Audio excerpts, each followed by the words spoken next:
Going into session 8. We're moving up there. Technically, the 10th occurrence of a session in this world. Hit double digits. Very exciting. So, with that, I'll kick it over to Teddy to give us the recap. Just as a little disclaimer, I was checking back and forth between lots of other people's recaps, and mine is on the longer end of ones that we've had. We love it. There's just so much that happened last time, so apologies. The four of them gingerly made their way through the streets of Center Market toward the school. Their pace was much slower than when they had first departed the Tipsy Goat Tavern less than an hour ago. Hayes and Xanthe were a bit ahead, and Teddy, with Marigold in tow, limped along behind them. His quarterstaff doubled as a walking stick, and his aching body street. An air of heavy quiet pressed down.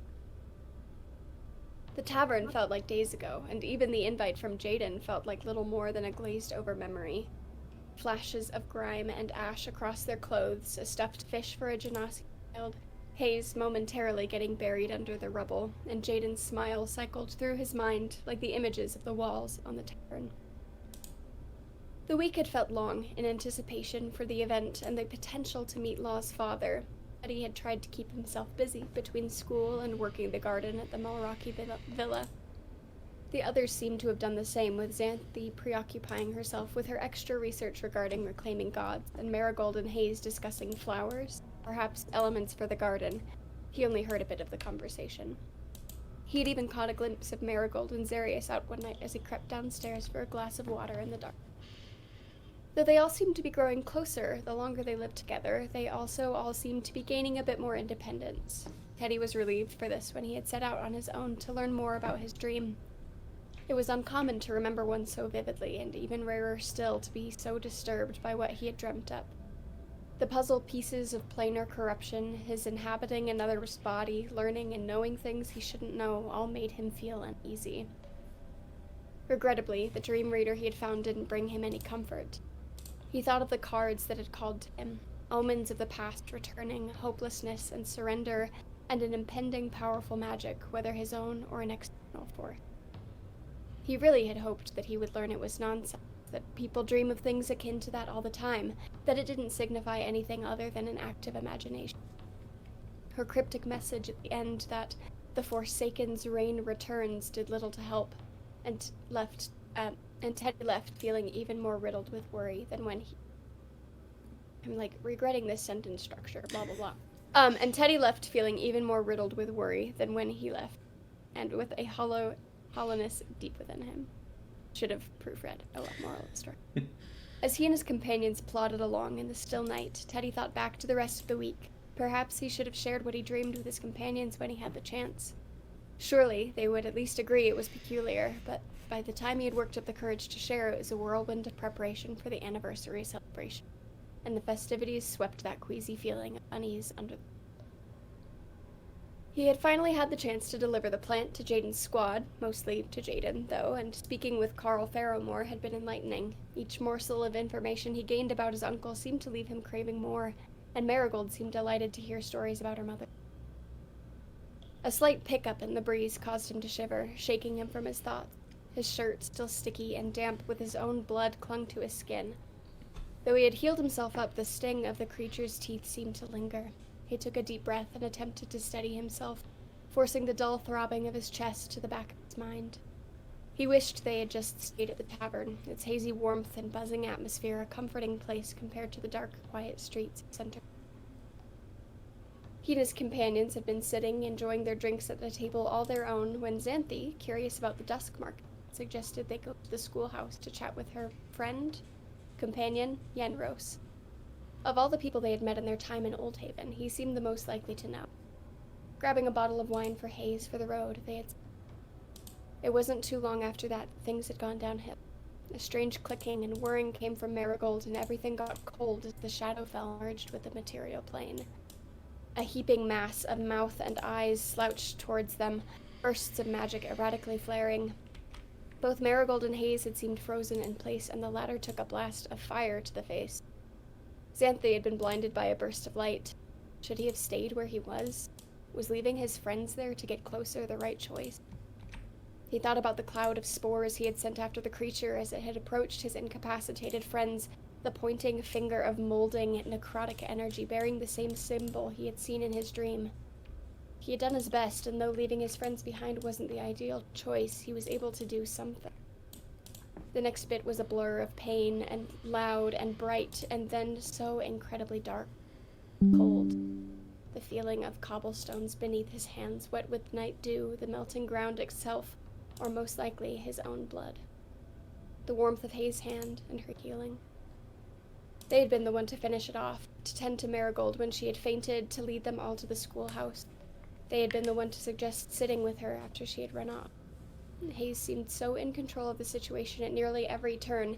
He was so grateful to have her in the squad. The incessant ringing that hadn't left his right ear since he awoke seemed to spike in intensity. Teddy stumbled for a moment before catching his scuff of his shoes echoing loudly against the building. Marigold's large eyes found his, and the slightest upturn of her brow and the tightening of her hand in his seemed to... "Are you okay?" He gave her hand a light squeeze in return, a half-hearted attempt at reassurance, and continued on. He wished they were headed. The siren call of their safe haven, the kitchen with its loose, the gentle brush of hedges that had seen better days rustling in the quiet sea breeze, his bed, comfortable and soft and somewhere he could rest, splitting head, all seemed so distant. But it was wise to head back and get, especially because the lieutenant wanted to speak with him. The room number ran through his head. He quietly hoped this would be quick.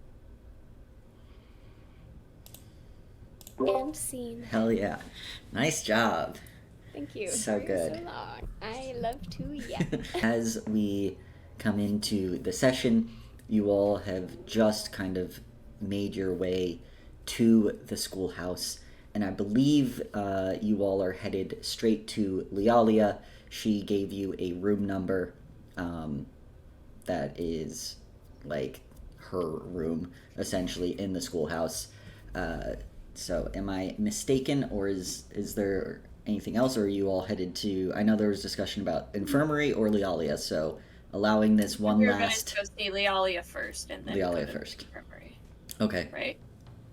Yeah, I believe that's the plan, so just wanted to make sure you all didn't conspire without me and decide to, just take... Well, we did, but not about that. Yeah, just get on a boat and head on out of here. Be like, screw this. We're having our pirate era.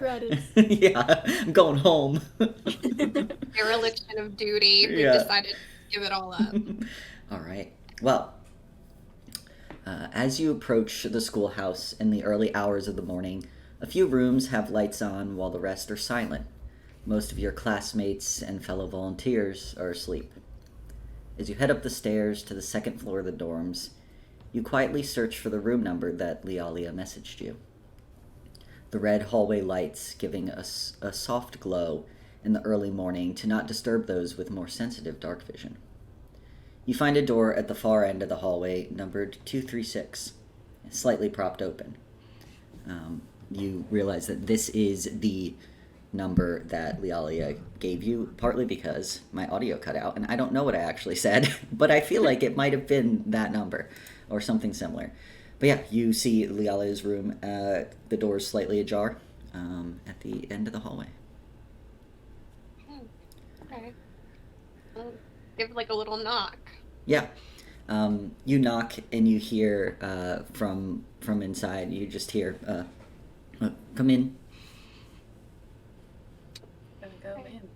Yeah. You enter and see Lieutenant Lydia Valentina.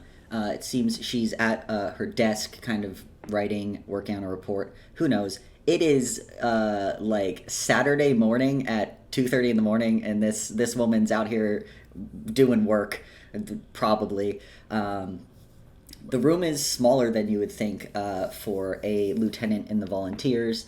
Her desk and kind of punching bag take up nearly half the room, leaving little space for her bed and small kitchenette.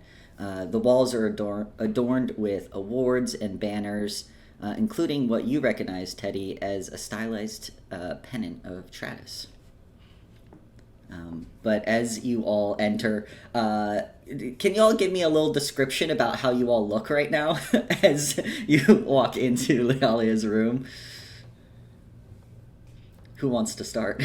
I don't think any of us do. I can go first. Yeah. Go for it, Teddy Spirit Cat Boy. is very heavily kind of like leaning on his like walking stick, his quarterstaff. His shirt that was all like, he was dressed nicely for this anniversary thing is Of course. just like covered in blood on the side, like torn from getting like a big old chomp taken out of it. Mm-hmm. He looks very tired. His hair is a kind of very messy compared to how kind of neat it usually is. He's like bleeding out of his ear a little bit from his flashbang grenade that went off by his head. And he's unless Tate would say otherwise, I would assume that he's still probably like guiding her, holding onto her hand a little bit, just kind of like, good evening, Lieutenant. Yeah, he's looking rough. What about everyone else? Anyone else? Yeah, I guess Marigold could go next. So yeah, Marigold is definitely still holding on to Teddy's hand. I feel like she's just kind of looking down at the floor. I think, like, water genasi, they always, like, their hair is always wet. They always have, like, water on their skin. I feel like she looks, like, more inky, I guess, and wet than usual. Like, her hair, like, moves around like it's underwater, but the action is, like, a lot more subtle. It's, like, her hair is heavier with ink, I guess. Her clothes are also stained with ink. And I think the light, unless, like, Teddy can deactivate it, the light cantrip is still on her flower, but the shadows are still around where the light is and where it isn't touching, and I think the corner of the room, because I feel like she's closest to the closed door now. The corner of the room that she's in is darker than it should be. Mm-hmm. Xanthi, Hayes. I feel like the Xanthi is she did not get hit at all in that fight. Yeah. So she is like probably spotless at this point, except maybe a little dirty from where she sat down in the alley next to Marigold, but otherwise, like, essentially looking probably untouched in contrast to some of the other party members, but she's probably just kind of like shifting anxiously, kind of like on her feet and like playing with like her little bracelet, just kind of fidgeting with it and like probably kind of like side-eyeing the other members of the group. Just, kind of checking everybody. Yeah, absolutely. Hayes, other melee combat individual, how are you doing? Better now, because Teddy did a little bit of healing, right? I think, Teddy's at the end. Mm-hmm. I used my last cure wounds on you after the battle too. Oh, okay, yeah, everyone did a little bit of healing, so I'm doing better. I'm not currently at 2 hit points, but still looking probably very haunted, exhausted, staggering in there. Those stairs, whew, why is she on the second floor? Oh my god, we walked all this way and she had the nerve to live on the second floor. Yeah, staying pretty close to like the others, especially like Teddy and Marigold, just in case, because they're looking not great, and yeah, probably closer to like, because Marigold's got like holding on to Teddy, probably closer to like Teddy because he's hanging on by the bit. Yeah, just like mechanically. He's not looking bad as far as hit points go. So hit points are a funky thing, but though. He's yeah. like very, very weary looking. So yeah, same situation. You almost met the gods like an hour ago, and you're like, mechanically, he's fine. He's fine, but also, reality. Yeah, and there's like some like dry and probably still damp like blood few places, torn clothing, probably like some burns, like around like the collar area. Mm-hmm. Maybe like some burned hair. Who knows? Sing an eyebrow Yeah. and go back like that. Yeah, exactly. Yeah. But yeah, so you all kind of stagger slash make your way into Lialia's room. I think, Marigold, you said you closed the door behind you, with Marigold Yeah. closing the door behind her. And as Lialia kind of like looks up from her desk and sees you all walk in, she quickly stands at the site you all are displaying, and is like, "Gods, what happened? What? Are you all alright?" Silence. Mostly. We're alive. That is a good start, yes, but As I messaged, there was a merge, but our tablet never went off. He's gonna kind of like fish it out of whatever pocket, unless Hayes has it. I don't no, know. I think you had it walking. Okay. Yeah. They'll kind of pass it over, hold it out, like, is there somebody that we should take it to if it's not functioning properly, or... You see that Lialia takes the device, kind of confused, is like, reaches over to her device that's on her desk, her tablet, and kind of, touch screens it, and looks and goes, "No, your device did not malfunction. There was no merge that was within the vicinity of Old Haven. You all were within Old Haven, yes?"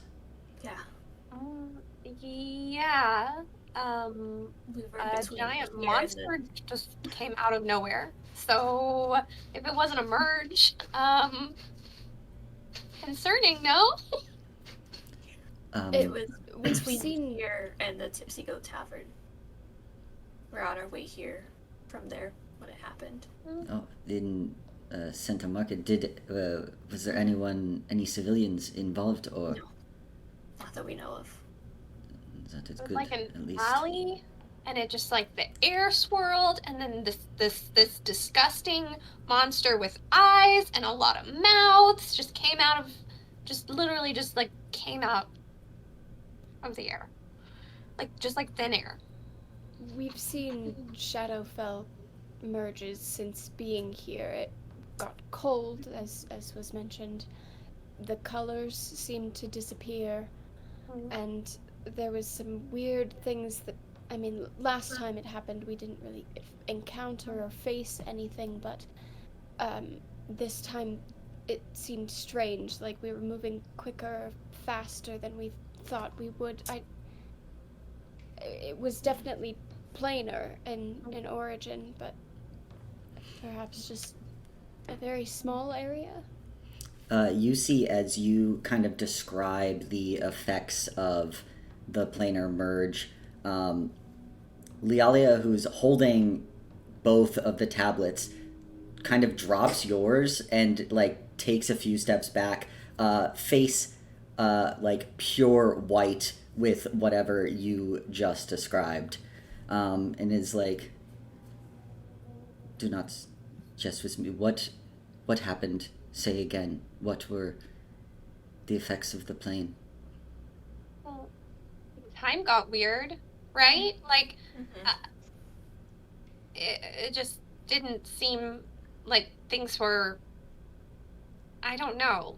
Like you felt like you couldn't do things that you should have been able to?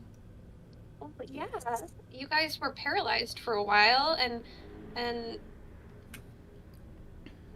yeah, it was all the color, like Teddy said, all the color went away, even my magic, and it was, yeah. You see, she kind of steps back, and is definitely disassociating in the moment, as she kind of stares and you all see like just glaze over her eyes for probably like 10 to 15 seconds unless someone says anything to her. See what I have. I don't mean to be so forward, Lieutenant. Would you mind if I sat? I'll try to not make it dirty. He's like kind of not wanting to be standing up anymore. Yeah, you see she kind of shakes her head and goes, yes, Teddy, please sit. And she kind of like shoves her desk chair over towards you for you to be able to sit. And you can see as she's like shoving the chair, like her knuckles are like gripping this chair like white. It's honestly a miracle. This chair must be made out of some real decent wood. It's a miracle she hasn't just like ripped the chair apart. So strong. As she kind of like pushes the chair to you and steps back and crosses her arms. She's like, "You're positive that is what you experienced, and sorry, I do not mean to make you recount again, but the creature that you faced, can you describe again?" And you see like her hand shaking, but she grabs like the notepad that she had at her desk and goes to record what you kind of have said. If you describe again, the details of the creature. And as she's like puts the paper down, she kind of turns to Hayes. Is like, how much do you know about the night that Castor lost his life? Not much. Just what other people have said. He says he doesn't remember, but I don't know if that's true. I hope for his sake it is.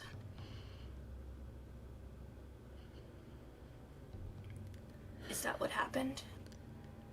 It was a routine patrol outside of Tradis. Not similar to here. Tradis prefers that the volunteers have patrols. There's a smaller amount, and responding to planar merges is more difficult. We were on the outside of the city, and this large, grotesque creature with 3 legs, its eyes, nose on tentacles over its bloated body, and chitinous jet black plating over its limbs, but its body was translucent, almost ghostly. I've never seen anything like it before, or gods since. It used its tentacles, ripped us apart. Castor lost his arm and died from the blood loss, but Pavine was able to save him. The fight shouldn't have gone that way, but I couldn't do anything. I wasn't able to move, like you said. It was like time just wasn't right, and Haru was eaten. We saw him being eaten, but we reported it, but it was not a merge, so it was just chalked up as part of the job.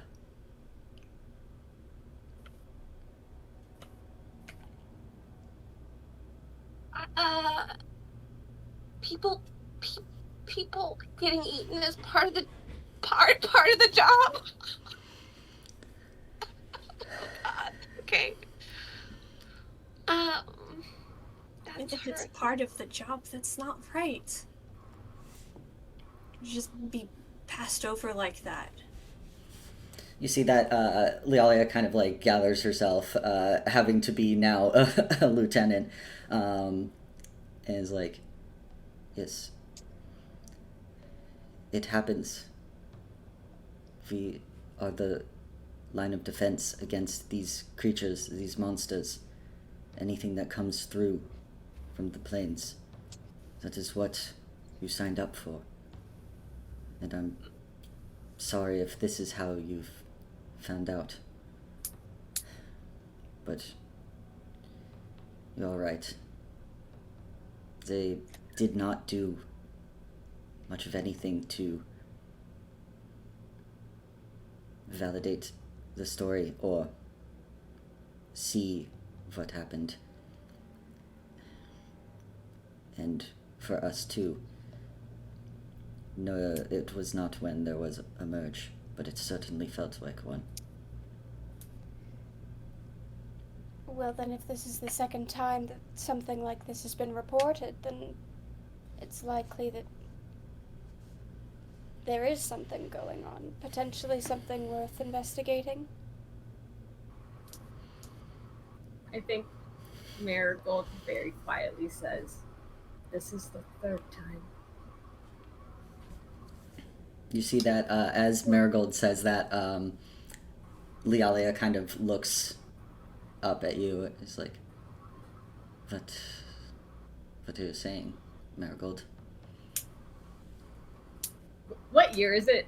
Shoot, I forget. It is 650. 650.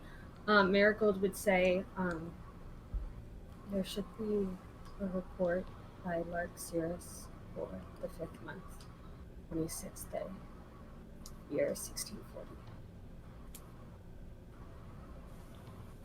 That is 10 years ago. Yeah.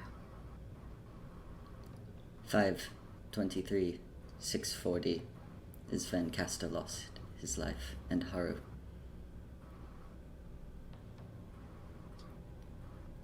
There was this other in Tradis as well. No, outside of Serenity's Roost.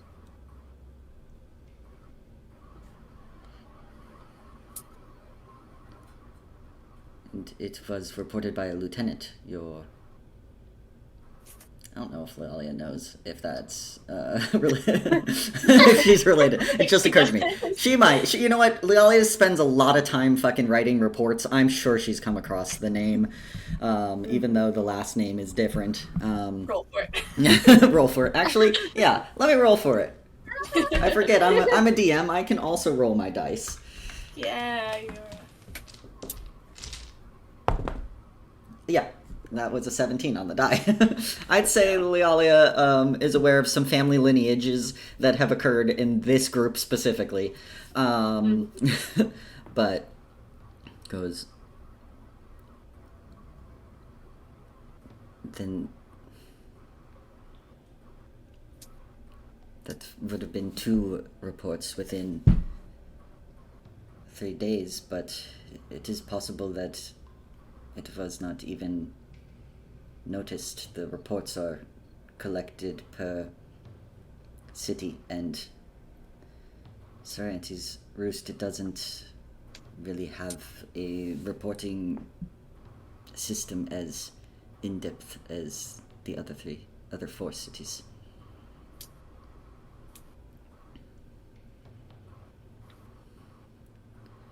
They all happened in month 5. Yay. Gods of that. Apparently so.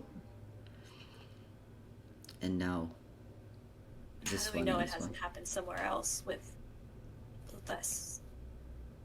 not so great? It's been a long night.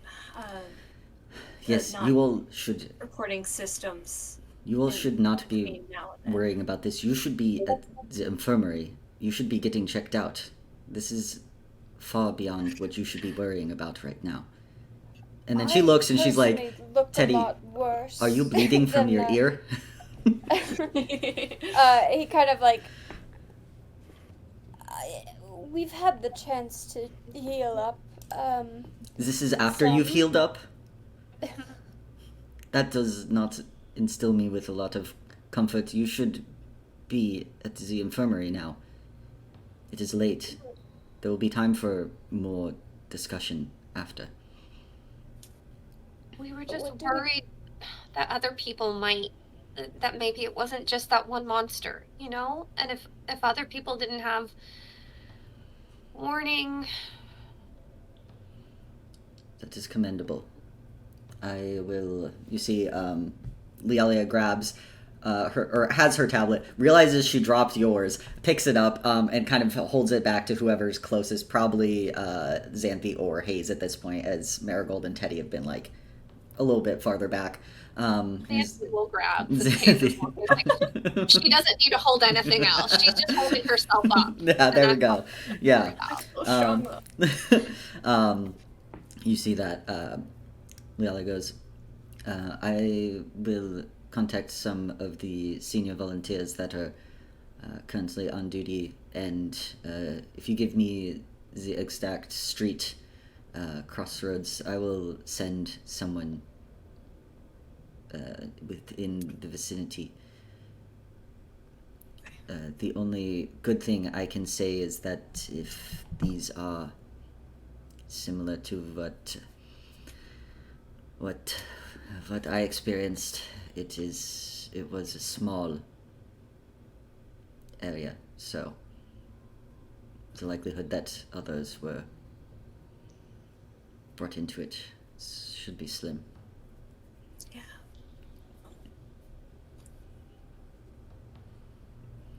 Give the address. Or Yeah. the street. You all get Yeah. the streets easily. Give 'em. Should this happen again, Lieutenant? What should we do? Should we handle it like we... Obviously, we'll handle it like we did tonight, but if we're concerned that No, this if is it not happens being- again, you run. Do not handle it like you handled it tonight. I was right. That's Marigold, or that's Tate. I told you. I think Teddy's brows kind of furrow a little bit. He says, I mean, you said it yourself, Lieutenant. We are the line of defense between the plains and those that cannot protect themselves. Yes, the volunteers are the line of defense, not my cohort that has only been volunteers for a month and a half. My squad and I, we were in our third year when we encountered this, and we did not all make it out. It is truly a miracle that you all survived as you did. Yeah.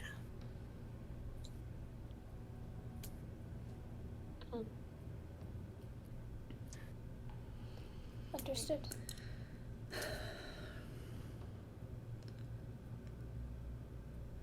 Hold on, she's gonna roll an insight check on the group.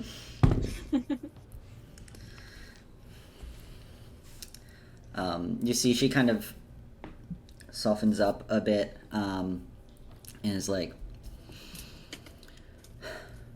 I know that you all are curious. That much has been made apparent so far as your lieutenant. If you do want to continue to look into this, which I have a feeling you will, she goes and like reaches into her desk drawer and pulls out a pretty nondescript kind of like old key, you know, like big chunky lock kind of key, and kind of just slides it towards you all on the desk and goes, I want this back on my desk Monday morning. It's to the record hall. The And you remember now, like with the campus, which I don't think I've actually ever described, but there's the main kind of schoolhouse where a lot of the classrooms are. There's the dorms, which are kind of off into the upper right, which is where you all are now. And then there's like this random kind of like smaller building, like real high windows. It's like you can't really see in. That's in kind of the back left if you were like looking directly at the campus. In the back left. Which no one really has told you what that building's for. You thought, like, yeah, admin, store, you don't know. It's a building. You've had no need to go there, and no one's mentioned it. But yeah, Lialia kind of slides the key. Is like, but I did not give that to you, so get in there at your own discretion. Yes. Of course. But you all should be going to the infirmary, yes? Yes, Lieutenant. Yes. Good. I will make preparations for some volunteers to head to where you gave me the coordinates and make sure there's nothing else lurking about. What came of the creature? I took care of it. What happened to the body? Did you ever say? I did, and my fucking audio cut out, so no one got to hear it, or you can't re-listen to it. But what essentially happened is like oozed onto the road, and just like there's like eyes over here, a mouth over there, and that's about all that it kind of did. So it could. Maybe that's be before there. Block that out. Yeah, everyone just trauma blocked it from your mind. Oh, they explain that, I guess. Melted, kind of. Yeah, a little bit of melted. Is Meg still here, or did Meg disappear? Question of the day. Is Meg still with us? Is Teddy with us? No, Teddy's not. All right, we'll take a quick Meg second is while. in Sorry, the I'm chat cutting. still. What is Meg doing? Kind of cutting out. Mhm. Sync.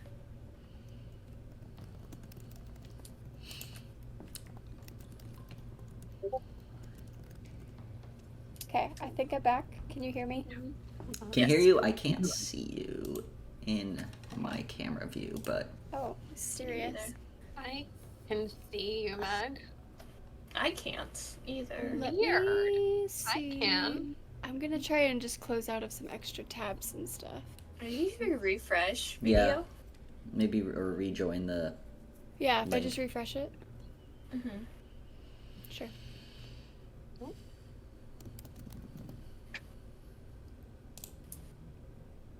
Uh-oh, I typed in the password.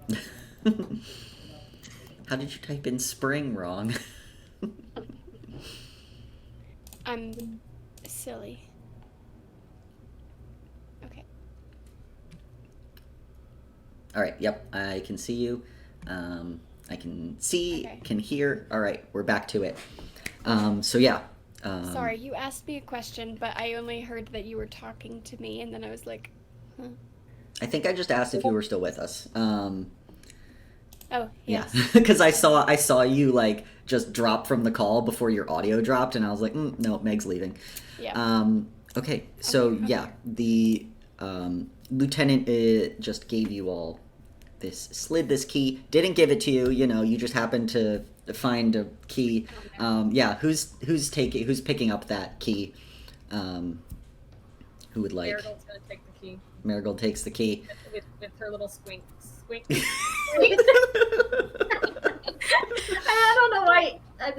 Yeah. Her little squid mage hand. Did I go over and take? Maycham's name is Squink. Squink. Yeah, you take the mage hand, and the lieutenant kind of starts messaging on her tablet to, you assume, get whoever the volunteers are that are like on duty for things like checking out random monsters that appear in Center Market, and and basically said, go to the infirmary now and get yourself checked out. So, what's y'all's plan? Go to the infirmary. Listen to the lieutenant. As Big beefy woman, I will listen for sure. yeah, and you can She's see the only woman you'll listen to. yeah. No, Teddy no. respects women. That was me talking, not Teddy.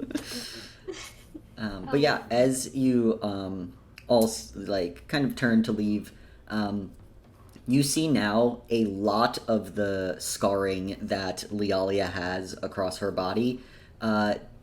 You realize does fit with the description she gave of that creature that they fought. And yeah, you all head out into the hallway and down into the main schoolhouse building. On the first floor is where the infirmary is. You all know where it is. You got the tour on, like day 1 or 2 of, hey, you need anything, come here. But as you enter the infirmary, you see that there are several cots with light green blankets arranged in this spacious room on the first floor of the main schoolhouse building. Teddy, you flash back to the dream you had, except this infirmary is quiet. None of those beeping Magitech machines or cold white light. The room instead is a pleasant coolness with a soft glow from the kind of overhead orbs of light. And as you all enter, it is like 2:35, 3 a.m. on a Saturday, and you all, well, I guess Saturday going into Sunday, and you see a human with kind of long blonde hair in a kind of messy man bun, looks up in surprise at you all entering. It's like, and kind of gets up from, he was definitely like reading, just waiting for what should be nothing happening because there wasn't a planar merge, there was nothing going on.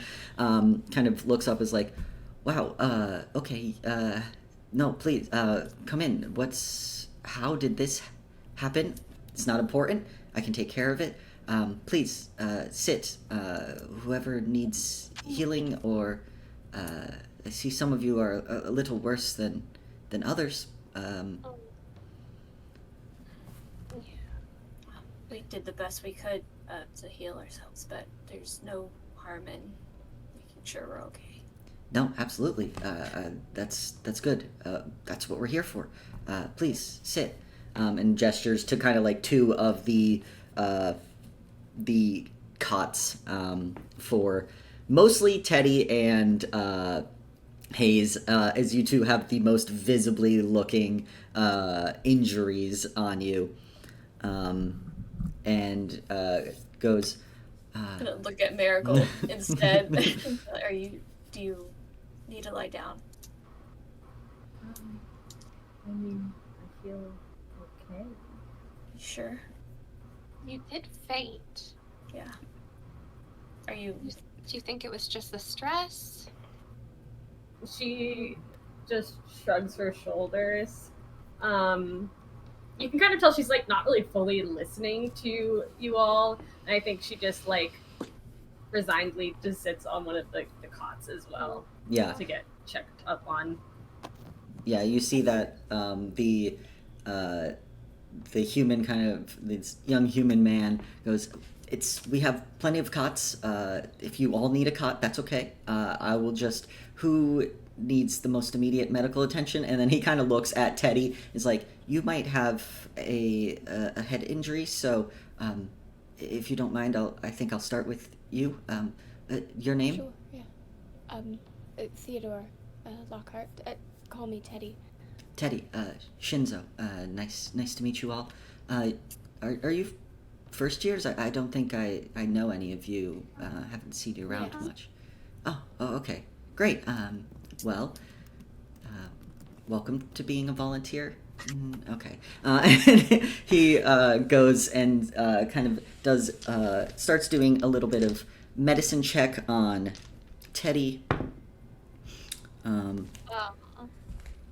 can kind of shuffle over to Hayes since Teddy is being looked at and be like, so I could probably heal you a bit more. I was feeling pretty tapped out back there, but I feel fine now, surprisingly. So I could, like, she's like side-eyeing the medic because she doesn't want to like step on his toes in his infirmary. Maybe, no, just save it, just in case. You never know, I guess. Might need it later. Okay. Hopefully not, but... I mean, I hope not tonight. Yeah, it's 3 a.m. I hope not tonight. Like, please. And I was like, God, the meta joke of, oh, it's a short rest. But yeah, technically, I don't think you all have taken a short I don't rest think yet we have because either. it is. You took Not a 4 short rest. You did not take a 3 to 4 hour long short rest.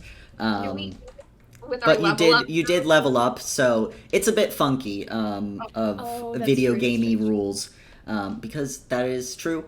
You did level up. I will say something about that after this Doesn't scene. kill us, makes us stronger. There you go. Or Session. leaves one of you with hearing loss. So as Teddy True. is getting checked out, Teddy, you see that Shinzo's checking everything and goes, "Are you?" That was Lydia. Hold on. Lydia came out of nowhere. He also is scared Making of sure her, that you we know? actually wouldn't be Yeah, she just popped her head in on the way out, being like, good, okay. You see Shinzo's like, are you having any, like, dizziness or difficulty hearing? It seems you may have ruptured an eardrum. Yes, to both. I've had this ringing in my ear. He kind of like goes up to his right ear where he's been exploded. Yeah, you see Shinzo goes, okay, yeah. No worries, we can get that patched up. It might just be a few you might have to come visit the infirmary a few times in order to get your hearing fully back, but only probably a week or so. I can get that started healing for you if you'd like. That would be great, thank you. Sure. Yeah, and so Shinzo casts Cure Wounds. It does not heal you any hit points. He is just using this magical Cure Wounds to help repair some of your hearing loss. So you can mark off one of your, I believe it's 6 boxes that you need. Because as of right now, do you want to give a bit of what Teddy sustained with his hearing explosion of thunder damage Sure. in his ear? Since he lost a death save to this thunder damage, he has a lingering injury for a little bit, resulting in some hearing loss, so he'll be disadvantaged on perception-based, hearing-based perception checks for the next little bit until he gets it 6 heal designated spells targeting this like hearing loss, which I think we decided only once per day. It's only once per day. So, and it doesn't heal any hit points. It has to be specific just to kind of directly healing the trauma to the ear. And I think as he's kind of going about it, I'm assuming like probably washing away like the blood and just kind of gunk that he's just kind of like blech. There's definitely some street in your ear, some melty street. Gross. He's kind of rinsing it off, and there's this kind of like, I don't know how to describe it any better than like sort of like a lightning shape, but like softer, not as jaggedy, kind of like scarring around his ear, and a sort of like streak of his hair has gone like totally white around his ear. So Teddy. Teddy, the first to get campaign-inflicted changes to your character. Yippee. But yeah, Teddy, you're able to get that healing, and Shinzo kind of looks around at Hayes and Marigold after he finishes healing Teddy, and is like, I can definitely heal some more if you all are still a bit feeling a bit weak. Yeah, that'd be great. Of course. So yeah, he will cast Cure Wounds of D8. Where's my D8? Nice. So 7 plus 4, 11 hit points back to you. That's great. So yeah, he heals Hayes a bit, and again, asks your name and just make sure everything's good for Hayes. And is like anything lingering with you? I think he's doing like the eye test where they like hold a light. He's got like was it dancing lights, and he's like doing like trying to see how your eyes follow and make sure there's no concussions. Teddy definitely failed that one probably. Definitely a bit of a concussion for that man. But after kind of looks over at Xanthi, is like, are you look to be good? Okay, great. And then kind of sees, what has Marigold been doing this whole time while Teddy and Hayes have been getting healed? How has Marigold been? I think she's just been like sitting on one of the cots, kind of spaced out. Ink is dripping onto the cot, I'm sure. Not really like saying anything. Mm-hmm. You see that Shinzo kind of approaches and is like, how are you holding up? What's your name? Marigold. Shinzo. Nice to meet you. Is there anything wrong? You can see he's trying to like talk to you and also be like, maybe you hit your head and we need to like worry about a bit of a concussion. They said that you fainted. He's doing all the standard like doctor things of like, well, if I just talk nice but also look and make sure what's going on. Yeah. But he's like, it doesn't look like you have any injuries. Your teammate said you fainted. Are you feeling all right? She nods her head. Okay.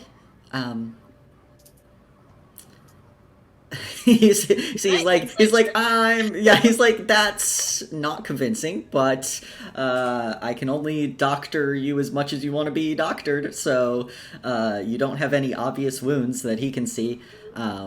He's like, okay.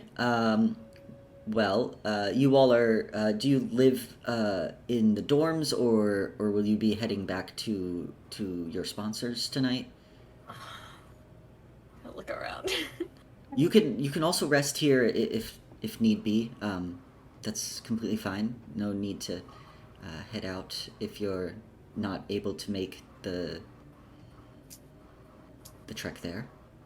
How long of a walk to the villa is it? Like 25-30 minutes. It's a long way. It's okay. It's a long way for like modern times, but considering that's the only way to get around the city, it's not that far, honestly. But we're dying. You are no longer dying. You have been healed.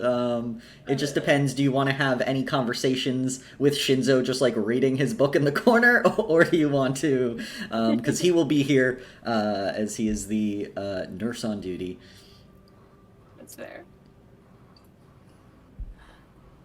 I think it would be really, really nice to sleep in my bed tonight. If we feel up for the walk. We can walk. If anyone's not, let me know.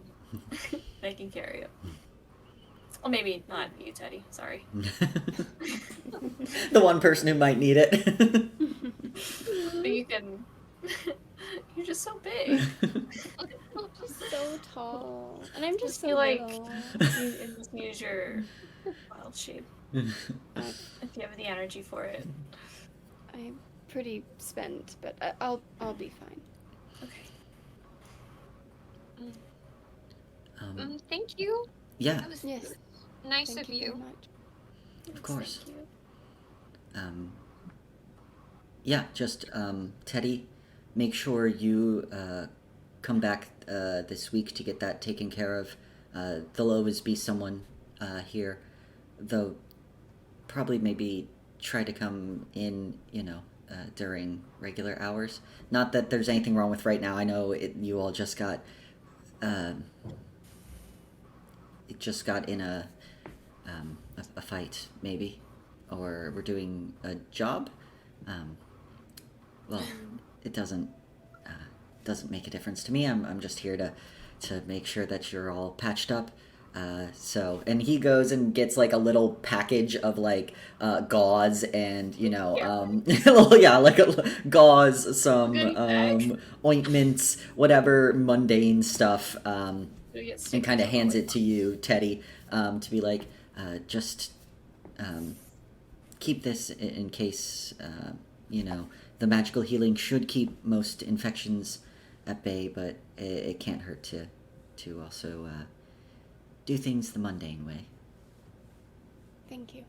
Of course. I just want to say that while this is happening, Xanthe is looking for the obligatory jar of lollipops. See if they exist here. Yeah, give me that investigation check, Xanthe. Priorities. Yeah, you got to. Oh, that's a 17 on the die.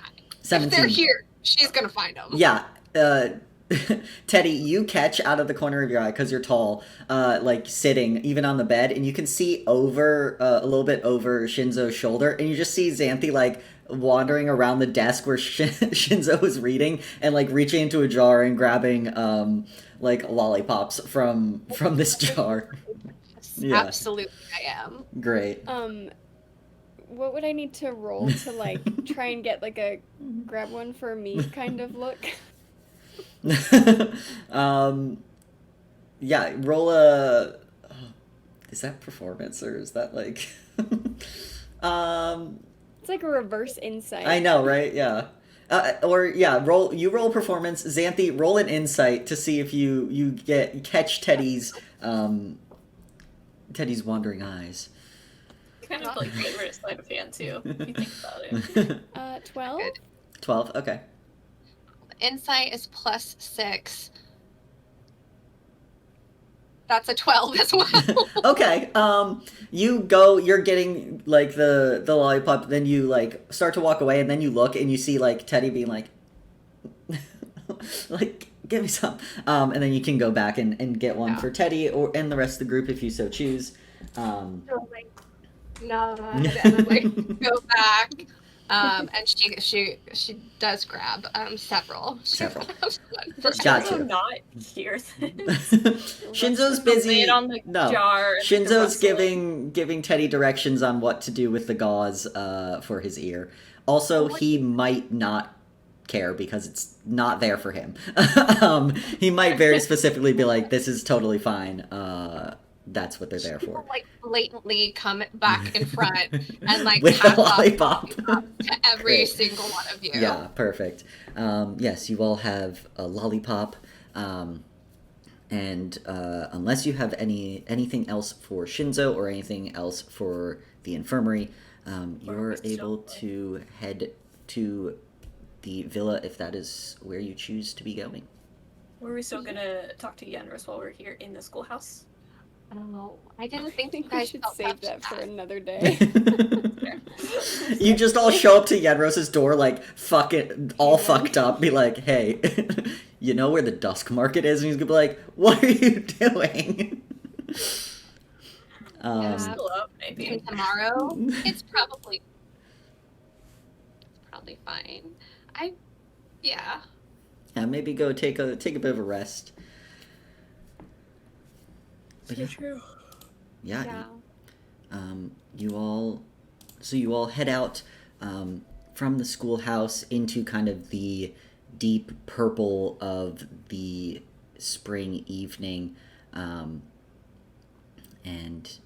is anyone having any conversations during the walk, or is this just like a silent get there kind of walk? Did you say spring evening? I did, as in spring morning, as in the late evening, early morning. Wait, how long were we there? No. Okay. I don't think it happens right away, but I think as they're part of the way there, Teddy's gonna say, I'm afraid I haven't been entirely forthcoming with you all, and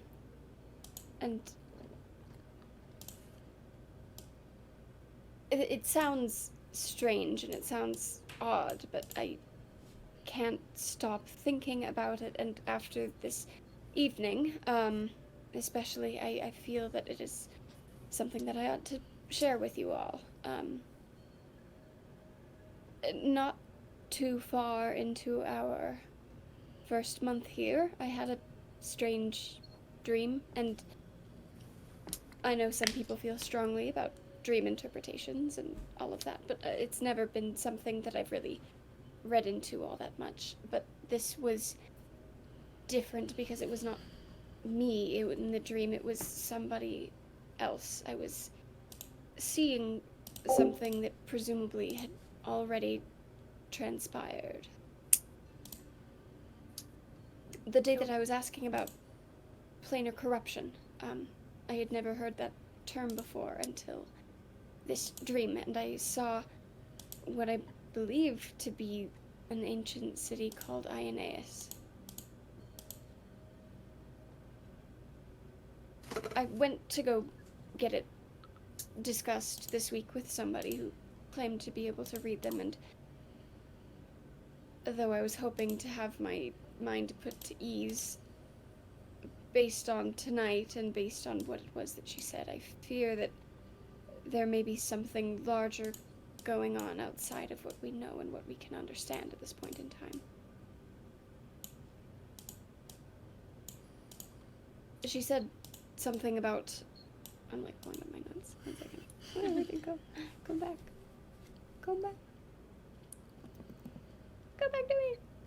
Ah!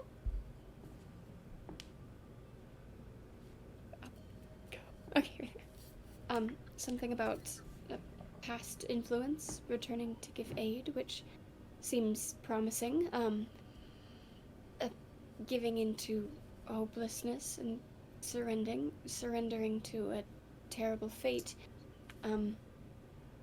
A supernatural power out of control, and whether it is my magic or that of another individual's, it was uncertain. And at the end of it all, she grabbed my arm, eyes glowing green, and said that the Forsaken's reign returns. And all of this to say, between that and the strange things that we've experienced this evening, I do worry that there is something much larger at play here. Wow. I want to ask you so many questions right now, but I feel like it's bad timing. I am quite tired, but if you want to discuss it tomorrow, I would be more than happy to. Yes. Yeah, I'll wait for you to wake up. And Right outside the door. That sounds so creepy. That's like, I'll wait for you. wait Look, for you to wake up. Marigold's rubbing off on Xanthi. she'll just be right there, unblinking, up all night waiting for you to wake up like a child at Christmas.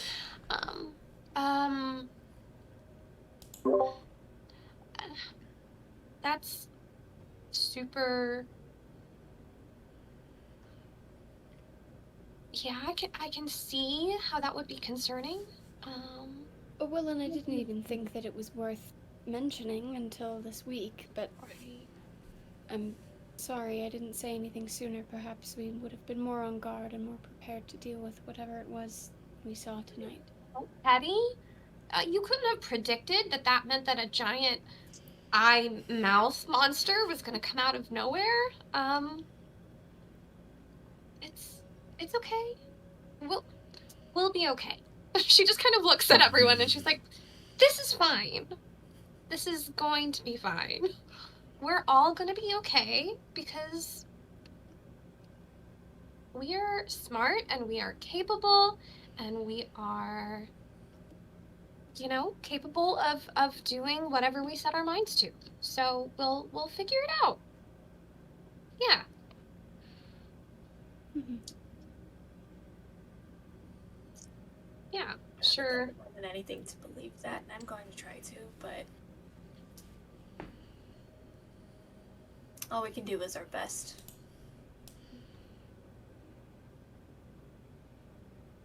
Yeah.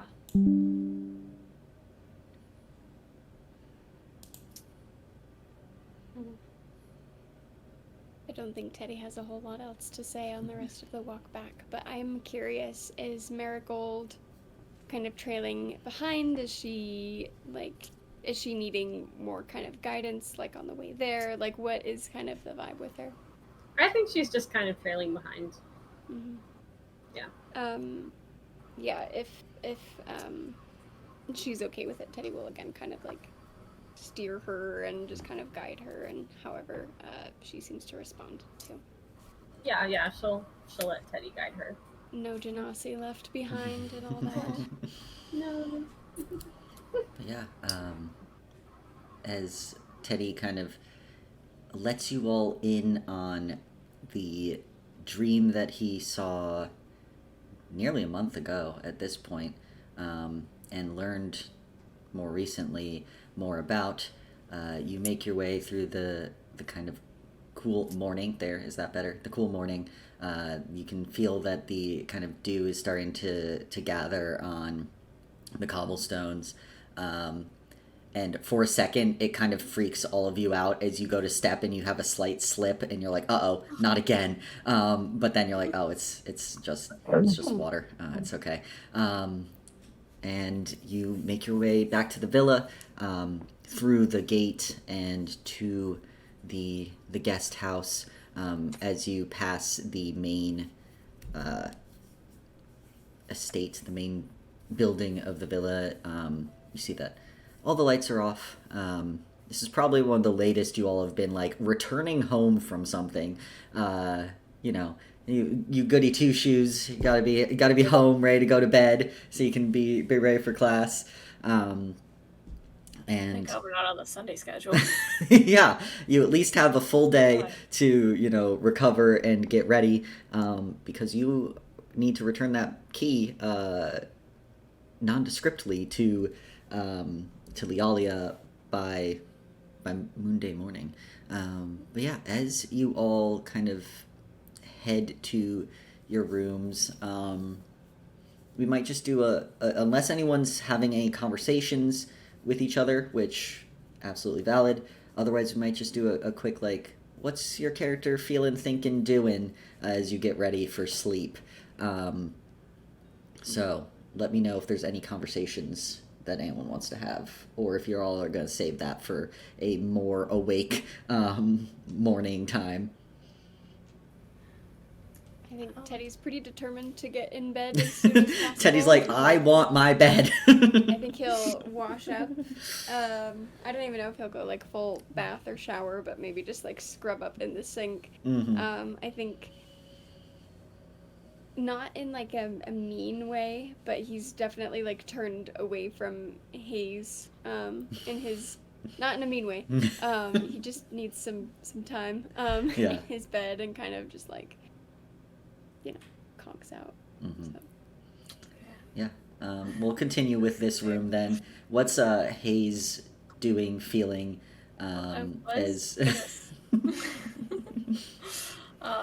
was gonna say that Hayes would have gone to ask Teddy if you seem distressed in your sleep. Like, do you want me to wake you up? But if he's being distant, then I'm just gonna respect that and be like, okay. Takes a shower.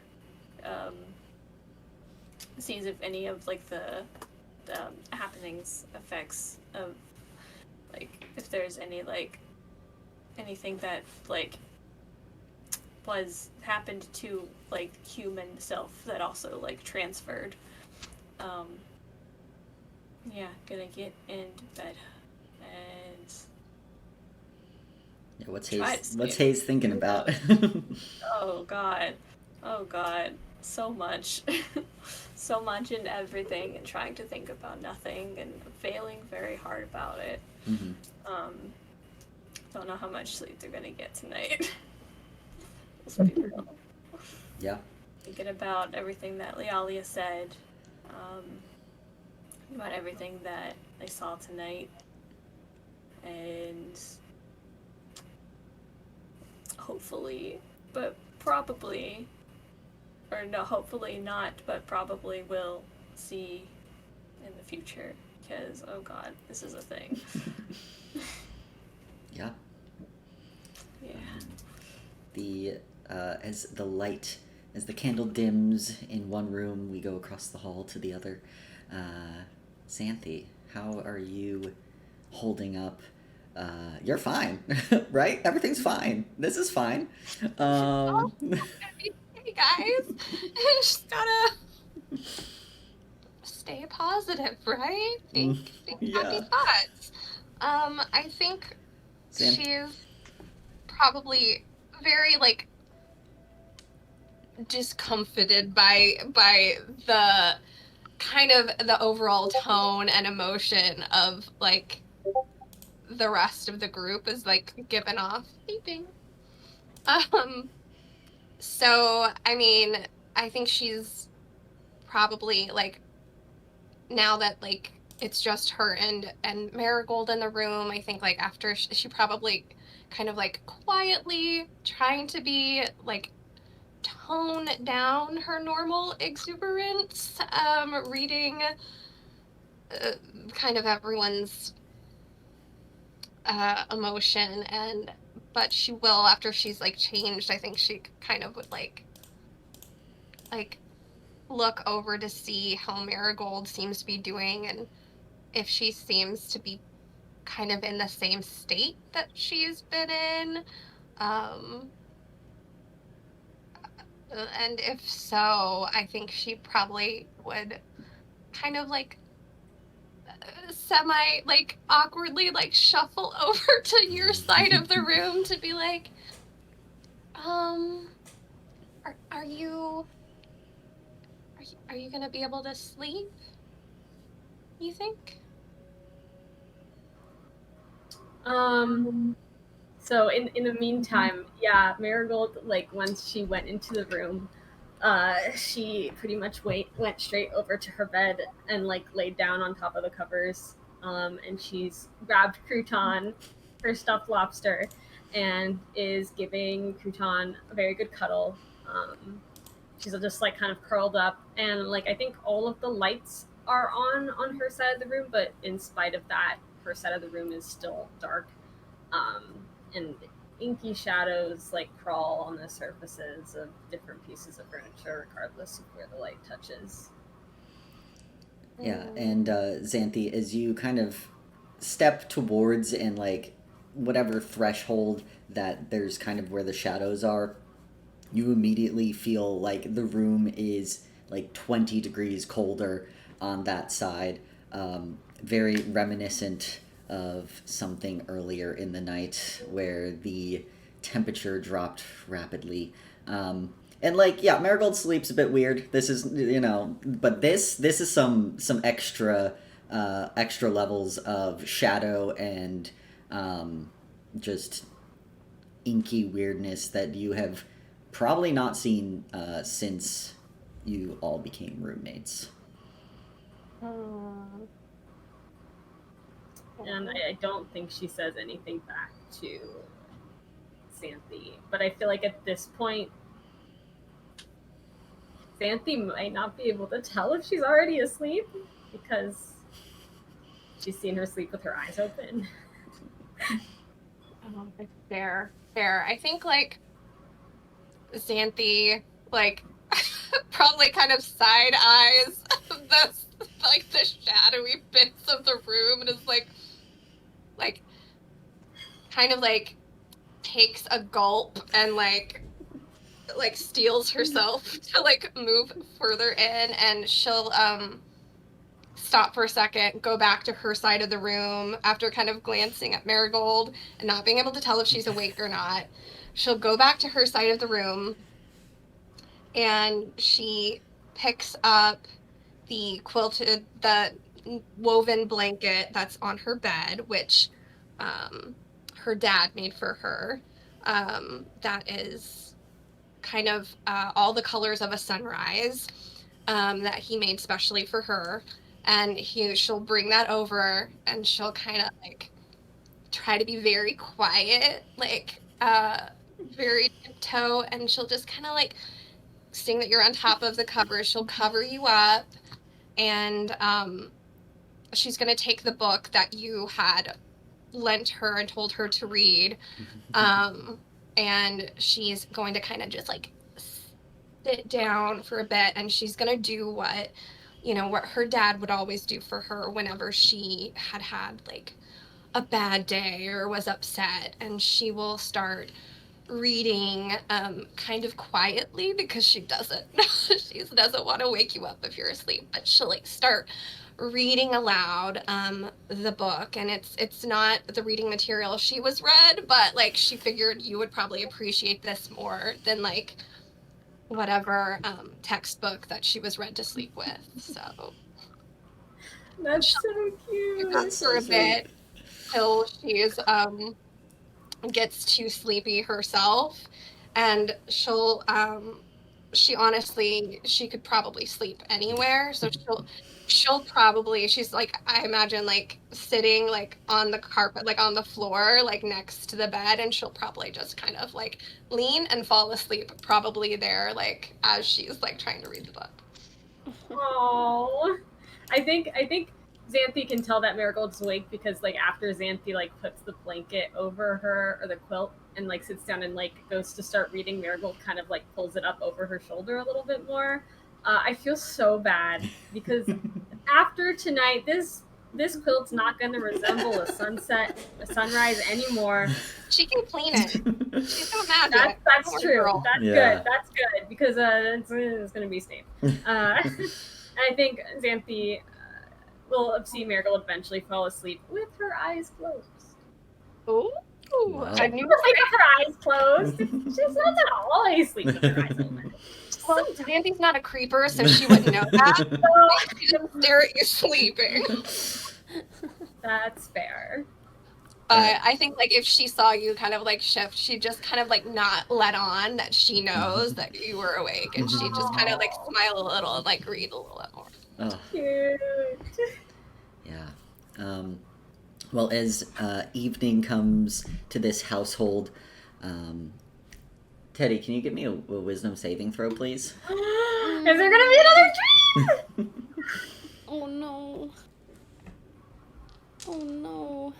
Wisdom save. Oh, come back here. Wisdom saving throw. I'm super wise. Also, Meg, your battery is flashing at me, so I don't know if you want to plug in your laptop. 23%. Okay, it's letting me know you're getting low. Sorry. I got a 15. A 15. Okay. Yeah. Not the most restful sleep you've had. Definitely. You know when you're trying to fall asleep and your body has the reflex that kicks in and like you're falling and wakes you. That you have that happen quite a few times as you're trying to fall asleep. Except it is it reminds you every single time of when you hit the ground and felt the squishiness of the ground. So every time it kind of jerks you awake, you think that you are coming back from when you had gone unconscious and had that explosion of pain in your ear. And as much as you got the ear healed, it's still like a pretty constant ringing and throbbing. And if you don't put it against the pillow, if you have it up and your other ear is against the pillow, you cannot hear anything, and that is very disconcerting.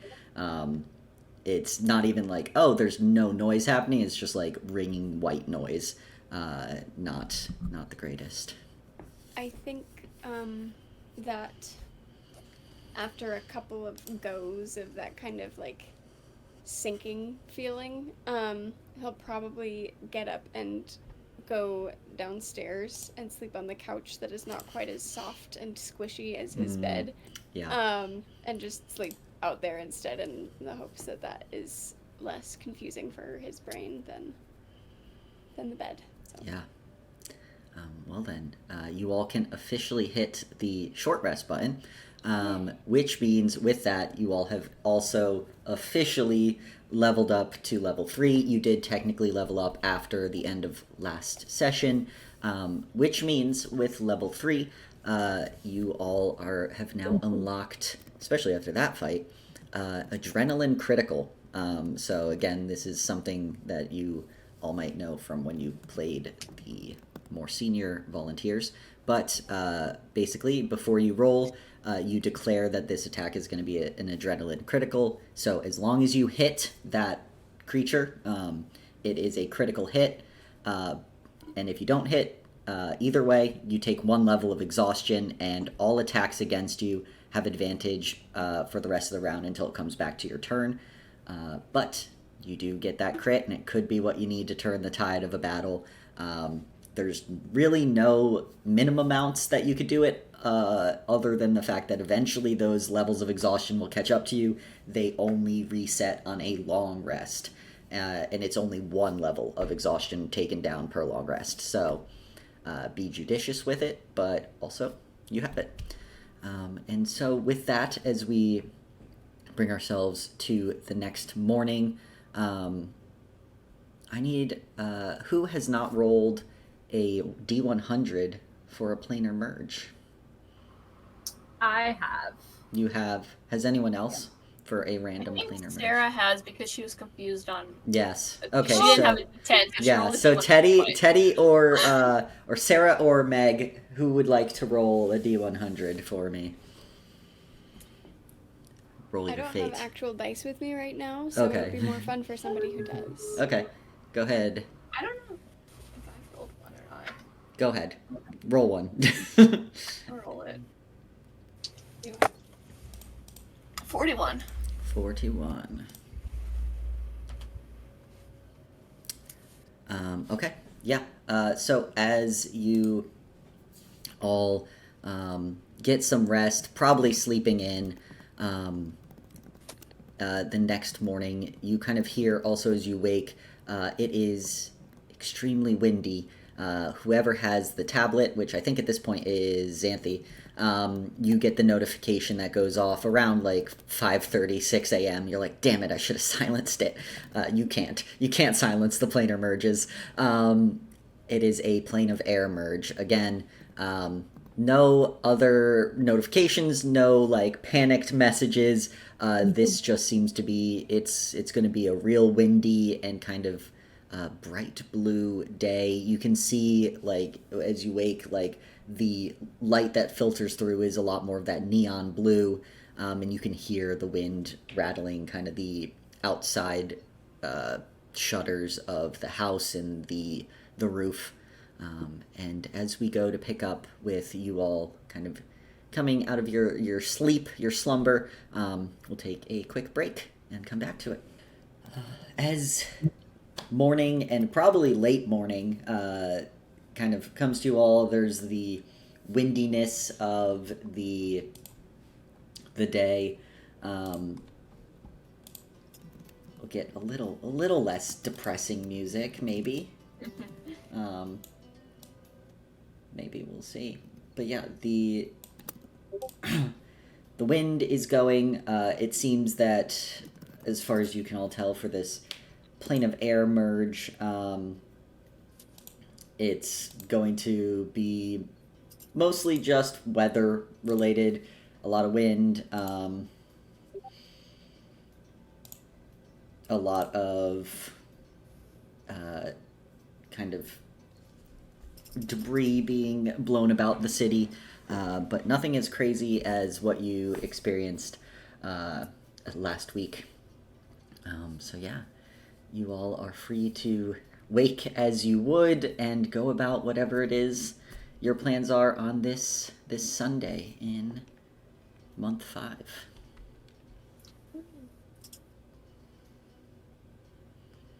Blah. I'll go get my daily dose of healing Okay. for Yeah. my ear. Yeah. You head back to the schoolhouse.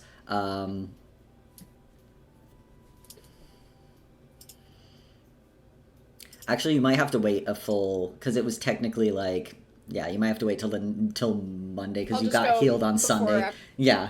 class. Yeah, Teddy's like about to be out the door and then was like, oh yeah, like that was only a couple hours ago.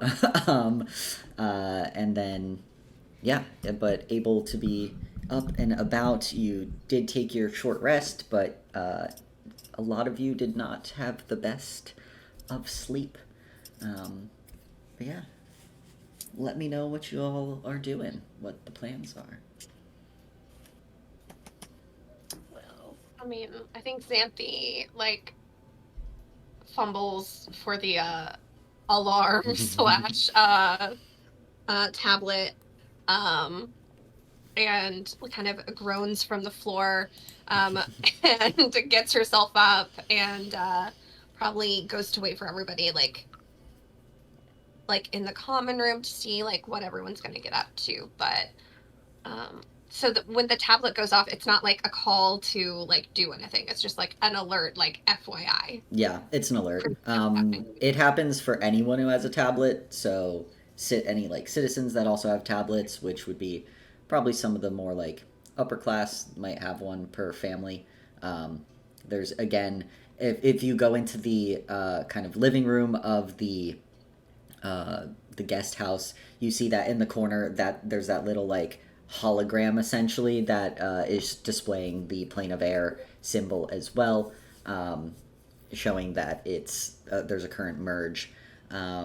But yeah, it's not necessarily, unless you get another message from like the schoolhouse or something, you know, pops off in your neighborhood, you're not required to run outside and fight the sky as it all happens. So I'm gonna find this guy. I'd go downstairs and like try and like whip up something to eat, and then oh yeah, you would yeah. see that Teddy is on the couch downstairs. So depending on if he was awake or not, he might already be by the time you get down there, depending on how little he slept. Oh, poor Teddy. I think like if he was still sleeping, she'd try to be quiet. Probably either way, not successfully quiet. So doesn't matter if Xanthi's wearing heavy armor or not. She's noisy. She probably yeah. But yeah, she has not forgotten that she wants to bombard him with a bunch of questions. But she has learned a little bit of restraint. Whoa, character growth. Wow. Just only because he was so battered. She was like, okay, this is maybe one of those moments where people are like, read the room, Xanthi. Use that insight, Xanthi. Use that +6. Leveled up for real. And assess before you get too overexcited. So yeah, I'd imagine that like I don't know if Xanthi's like a crazy early riser. Like I think he'd probably get up at like a normal time and go and take like a real shower instead of just like a sink scrub. Mm-hmm. So I imagine that he'd be like, you know, up and about. Offer to help Xanthi with breakfast, or if not, just maybe like reading or studying or trying to work on something else. if he's awake, she is like literally multitasking, like while trying to fix breakfast and like already asking you questions, probably. Sounds about great. like, what did you see? What did it look like exactly? And like, do you think it was like the past? And like, so like a premonition, but like in reverse. And she's literally just like probably not giving you a lot of time to answer said questions, and just like a rapid fire asking. I think like the kind of main takeaway is that he has since learned that Ioneus is no longer around, but he knows that it was like a floating city and he saw a floating city, so it makes sense for it to be like a past vision. And he'll also bring up like his chill touch. I can't remember if they're like Venn diagram circles or concentric circles, Lucas, the way you described them. Like the tattoo of the hand Oh, on the yeah. body he was inhabiting. Let me get that description for you.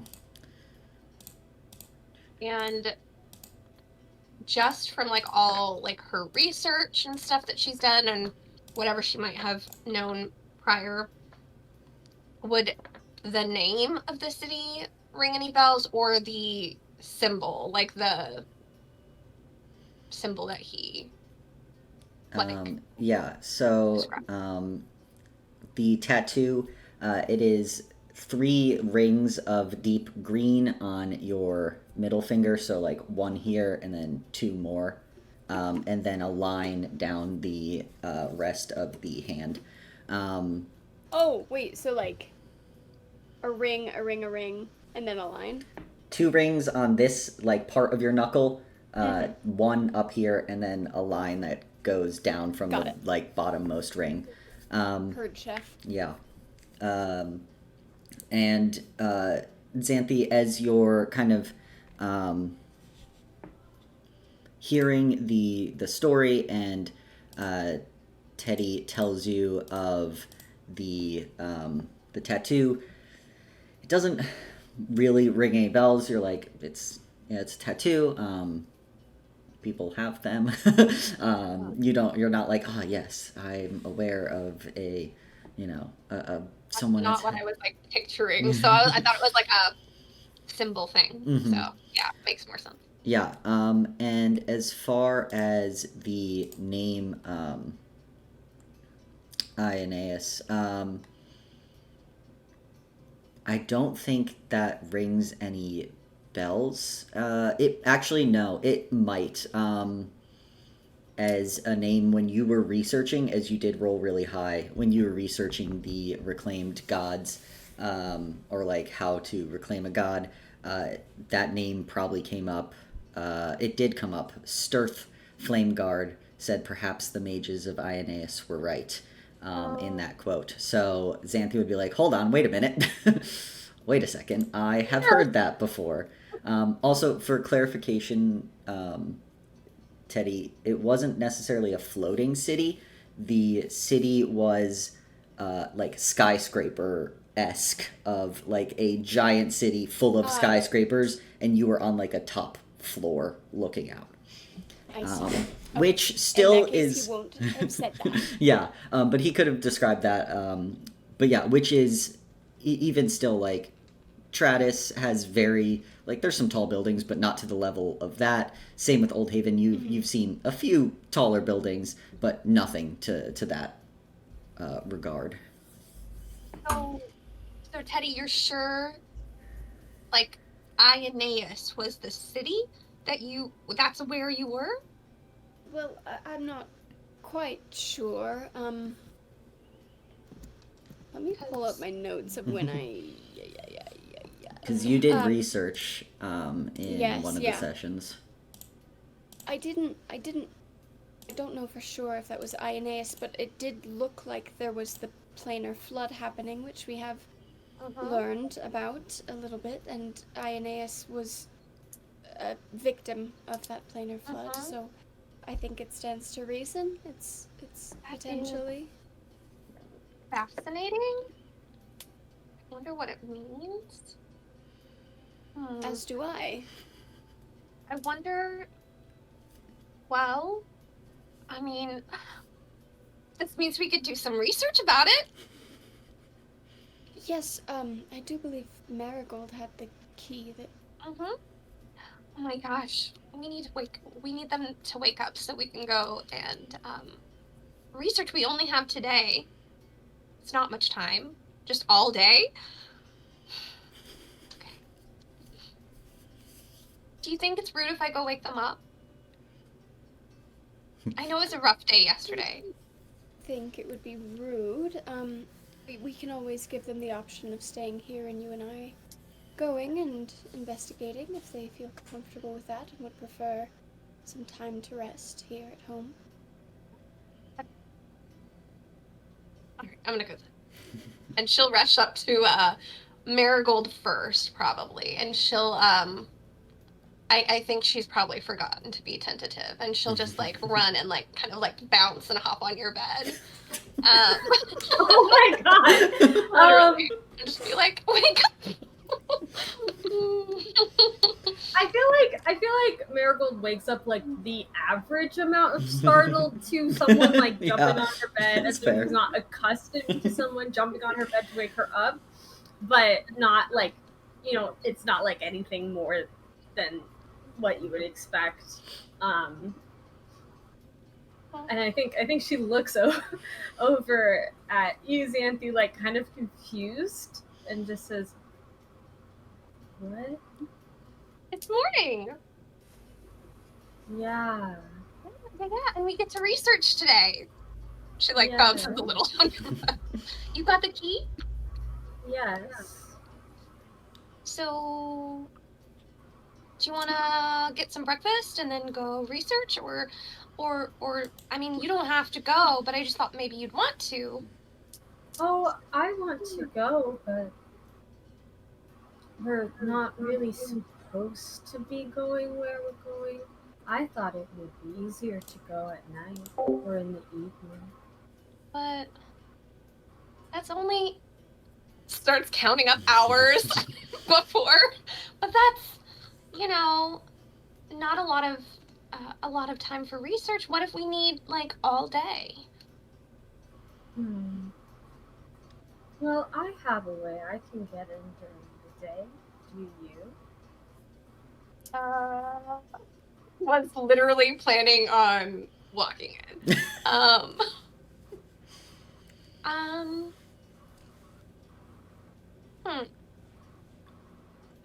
I hadn't thought about that, I guess. Maybe the others will have an idea? Marigold just like nods her head, and I think she like starts getting up to get ready for the day. I think Hayes will get the exact same treatment for a wake-up call. If you've been in Hayes' room, it looks slightly different right now. Because before it was like Teddy's side, and then there's like a divider, and then like in like this little nook is Hayes' bed, and then nightstand, and then the wall. But they've kind of moved the nightstand to the other side, pushed their bed all the way against the wall. And has the divider kind of folded up a little bit. To where Teddy's a little bit more in view, or would have been if he had slept there last night. And yeah, still probably curled up. Doesn't sleep as cocooned anymore, but is there. Probably not either not asleep and just kind of like existing, or has finally fallen asleep and is getting some rest. Not for long, you're not. No. Yeah, I think she's really excited to get everybody researching with this really interesting business that's going on. So she'll just bounce right in there and be like, wake up! It's morning! Hello! Hi, Xanthi. Good morning. Yeah. Is it morning? Oh my god. It's morning! We have breakfast, and we've got a key, and we've got lots of questions. For who? For me? No. For like the archives and Oh, right. like Gosh. the universe. Yeah. But I Yeah. mean, you met like immediately. So yeah, we're gonna research today, and we're gonna brainstorm.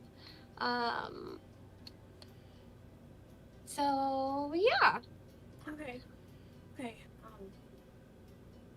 do you want Yeah, eggs? Sure. Okay. Are you making eggs? Oh, I already made them. I've been up for a bit. Oh. So breakfast is ready downstairs. Okay, I guess I'll eat breakfast and then get dressed. And then she will like just scurry out of your room as fast as she came in there. Sorry. Everyone must awake. We're burning daylight. Research time. I thought you were gonna sleep. Yep. No rest for the weary over here. Xanthi's making sure of it. Xanthi said you get your short rest and nothing longer. But yeah, you all are able to get up, clean up, eat breakfast. Probably all still a little like, ooh, did that really happen last night? Like, a lot of the wounds are lingering on some of you more than others. But yeah, you can get ready for the day. Those of you who don't have the tablet are now aware. You can look and see that there is currently a plane of air merge happening. But otherwise, the day is yours.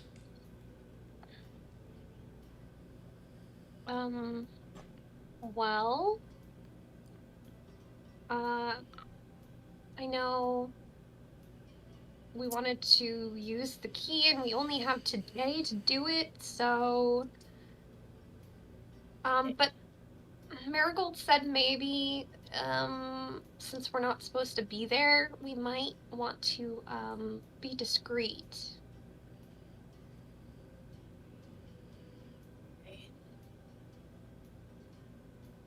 Do you think it's a big deal? It sounded like we're not supposed to be there. It more sounded to me like we weren't supposed to be there because the lieutenant sent us to look. But I can definitely see how it could go either way.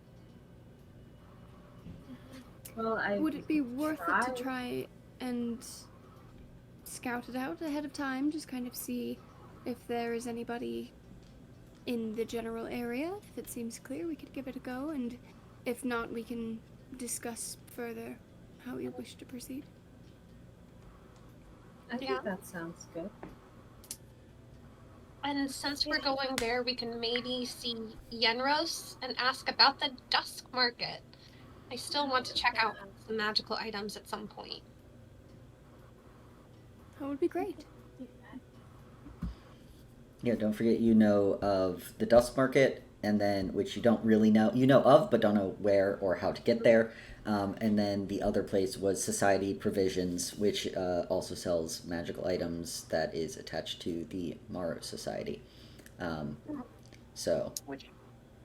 Which you know approximately where that is, or very easy to get directions into that. It is a staple location in Old Haven. I mean, we should check out both, right? And see what our options are? I think that's a great idea. There's no harm in that. All right. I mean, good plan. Yeah, you all, unless anyone's doing anything else, you can gather your things and head off to the schoolhouse. Going to school on Sunday. But yeah, well then, you all get whatever you would need for an adventure, and head out of the villa. He wants to ask Xanthi to prestidigitate their clothes. Oh, absolutely. The armor. Yeah. this dirty. Clean you up. Yeah, absolutely. As you head out into Ivy Walk, you see a lot of the trees are kind of bent at like 45. It's a bit of a trek against the kind of pretty constant gusts of wind that come through. And you slowly, it is a bit slower going to make your way to the schoolhouse, just trying to kind of fight against these winds. The sky is like eerily not a cloud in sight, and just that neon blue green. And as you cross over Sylvier's Crossing, the bridge, you can see that the water of the canal is like whipped up against the sides of the bridge, and the pathways along the canal and looking out further into the bay. You can see that there are quite a few white caps of just wind causing commotion. But eventually you make your way to the schoolhouse. Are you going to the schoolhouse first, or are you going to kind of check out the records hall to the back left of the grounds? I want to check out the records hall first. Yeah. Are you all going stealthily, sneakily? What's going on? Yeah. Do we know where the building is? Like, is it near anything else that we could just kind of walk by and be like, oh, we're walking? I mean, you're allowed to walk over there. Like but it's really kind of just out by itself. It is connected. There's like not a bridge, like a roof, essentially, like pathway that's a covered walkway. There we go. Jeez. A covered walkway that leads from the kind of back of the schoolhouse out to that area. But again, the whole schoolhouse grounds, you're allowed to walk around. It does occur to you all now that there is a Sunday class that is here, at least till 8 p.m. So it is a little busier definitely a lot busier than 3 a.m. But a lot of them are either doing training out in like the front of the school grounds, out in the back area having classes. There's kind of other volunteers just walking around in the area. So there's definitely other people about, but that might also, help because you don't look as suspicious just standing out in the middle of there by yourselves. But yeah, there are others. We could try and like time it with when the classes are getting out or whatever, so there's more bodies that like. I mean, I know there's not like security cameras or whatever, but like Do you? in case someone's like. Do you know? Oh yeah, because we know that he had the crossbow. Well, just like in terms of like, oh man, like we saw some people walk over there, but there's a lot of other people too, kind of situation. So. Yeah. Y'all tell me what you're doing. I guess we're gonna go in. Still. Check it out. Yeah. Incognito. Yeah. Cool, guys. I just got some deliberations going on inside.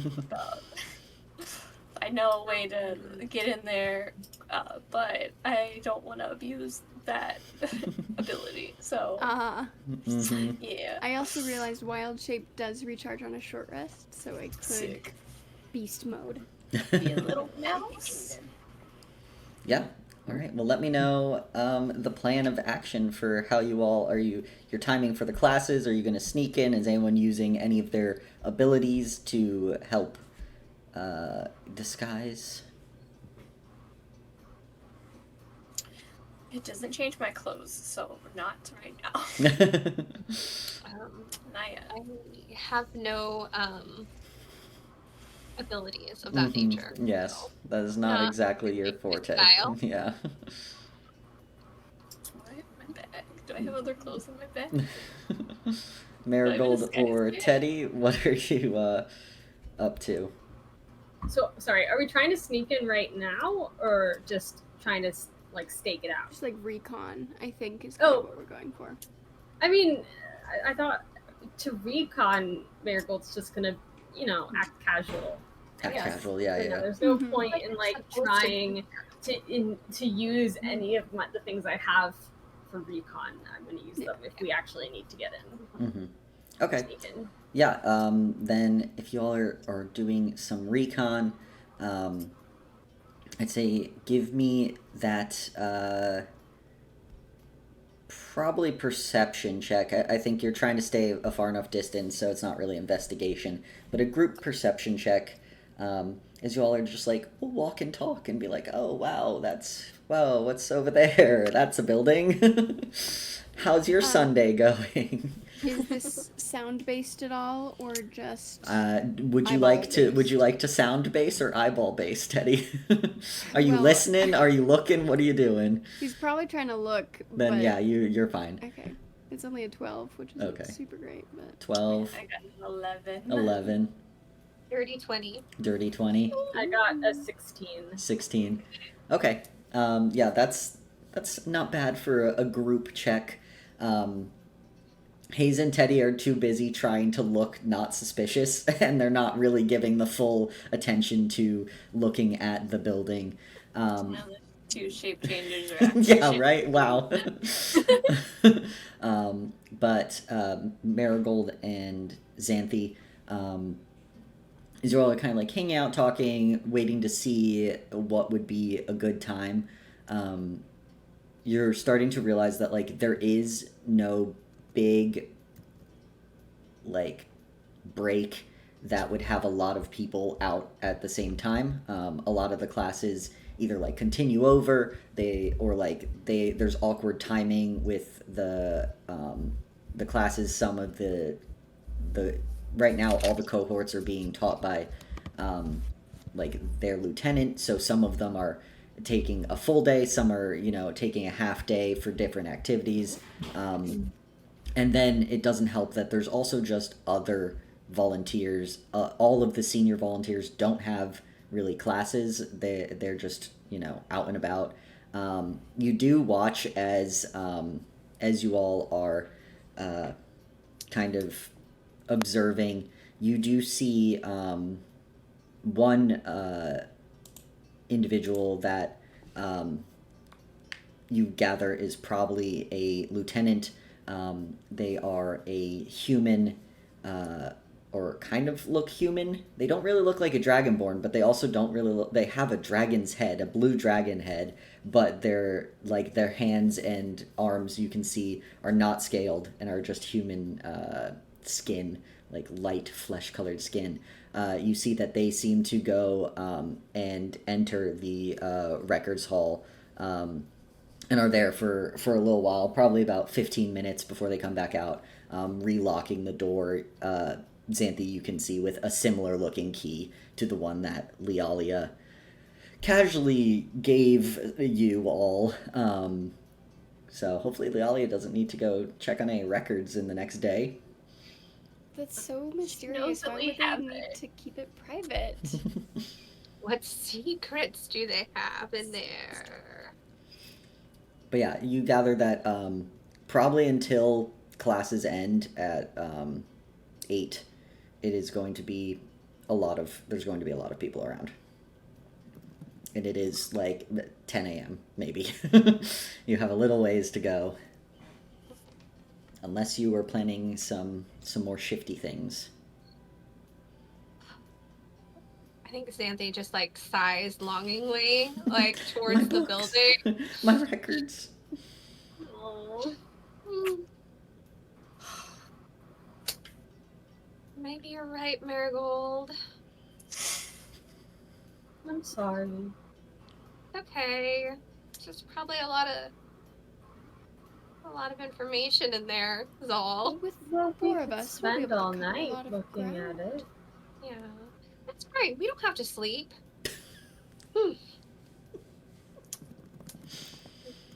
I can get us in. Or I can get me in. But I need a change of clothes. But like, And What I don't about just do this, so. but what about if there's someone in there? I mean, in there. I can be someone who's supposed to be in there. Or But what- can be in there. Oh. Like, the little person we just saw? With the dragon I head? don't know if he's gonna come back. You run into yourself and you're like, Spider-Man meme. Right. But if she gave us the key, do you think she would mind? Our lieutenant? Oh, if you were...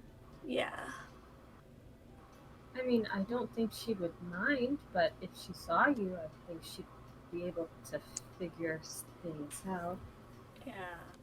I don't want her to get in trouble though. Like if we were in there and they were like, why are these, you know, and you were like, oh, they're with me, like, you know. Maybe we should turn invisible. Mm-hmm. Oh, I know that I can do that. That was my plan for myself, but it Great. doesn't really help the rest of you. I could try and turn into something small that could not draw a whole lot of attention. Anything that would fit in a pocket? I'm certain I could turn into a mouse or a spider or something small. Oh man. Xanthi's like feeling like the weak link here because she's like, I don't really think I can do any of that stuff. Hold on one second. And she'll just take a second and she'll just kind of like turn off to the side and just quickly like, just be like, so can I turn invisible or something? Is that something that you can like help me do? Just shot in the dark. And she'll just pause for a minute. Give me a religion check, Xanthi. I want you so badly to crit on this. I'm gonna laugh really hard. This is like a 1. It's a 15. She does have proficiency with religion, but I don't know if that that's 19. But yeah, I don't know that that's going to make a magic power that she hasn't had before happen. But she gives it a shot, you know. Yeah. Trying to take one for the team. Mm-hmm. Do it over. Yeah, Xanthi, you kind of say a little bit of a prayer, a little hope on the wind, and 19. You feel for a second like there's a lot of gust of wind, and you feel like for half a second like it slightly diverts around you before the wind comes back at full force. Not quite anything that you would. It's okay. I know you tried. Kind of half turns back to the group. That's a no-go. Can't do it. Let me see what else I have in my arsenal. Yeah, I'm looking at my spell list, being like, can I turn you into That's a big spell. That's a second level spell. Yeah. I could Anyone got a pass without a trace? quicker, Druid. so you could. I don't have that one. I could make you quicker, so if we needed you to sneak into the door fast, we could do that. I could also. I can kind of speak with animals a little bit, and if I do that, perhaps we could get some sort of distraction, which would create an opening for you to get in without needing any abilities or skills or magic or anything. I don't do it a whole lot. It feels a little underhanded to be having conversations in front of people that don't understand, but if the situation calls for it, I can.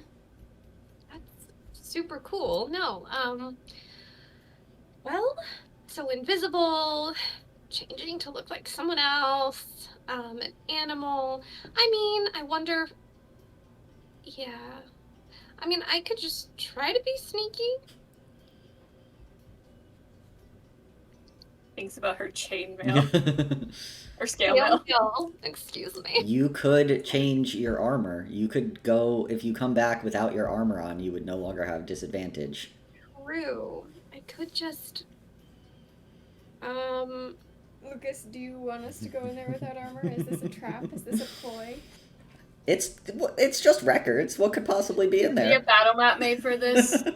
We can go to Genros, ask him about the desk market. I can ask him if I could just, like, leave my armor in his room. Yeah, must they're sell it at the probably in desk class right now. Oh. Do you think he'd mind? He would mind. We're friends. He wouldn't mind. Just go leave your armor in Genros's room. No! I just, like, let myself into your room and left my armor in here, and I'll be back for it later. But, like, it's closer than home, so I don't know anybody else that well, you know, here. And I don't want to just leave it outside. That feels... I mean, I could leave it in the bush, actually. That's probably safe in a bush. Where are their lockers at this college school?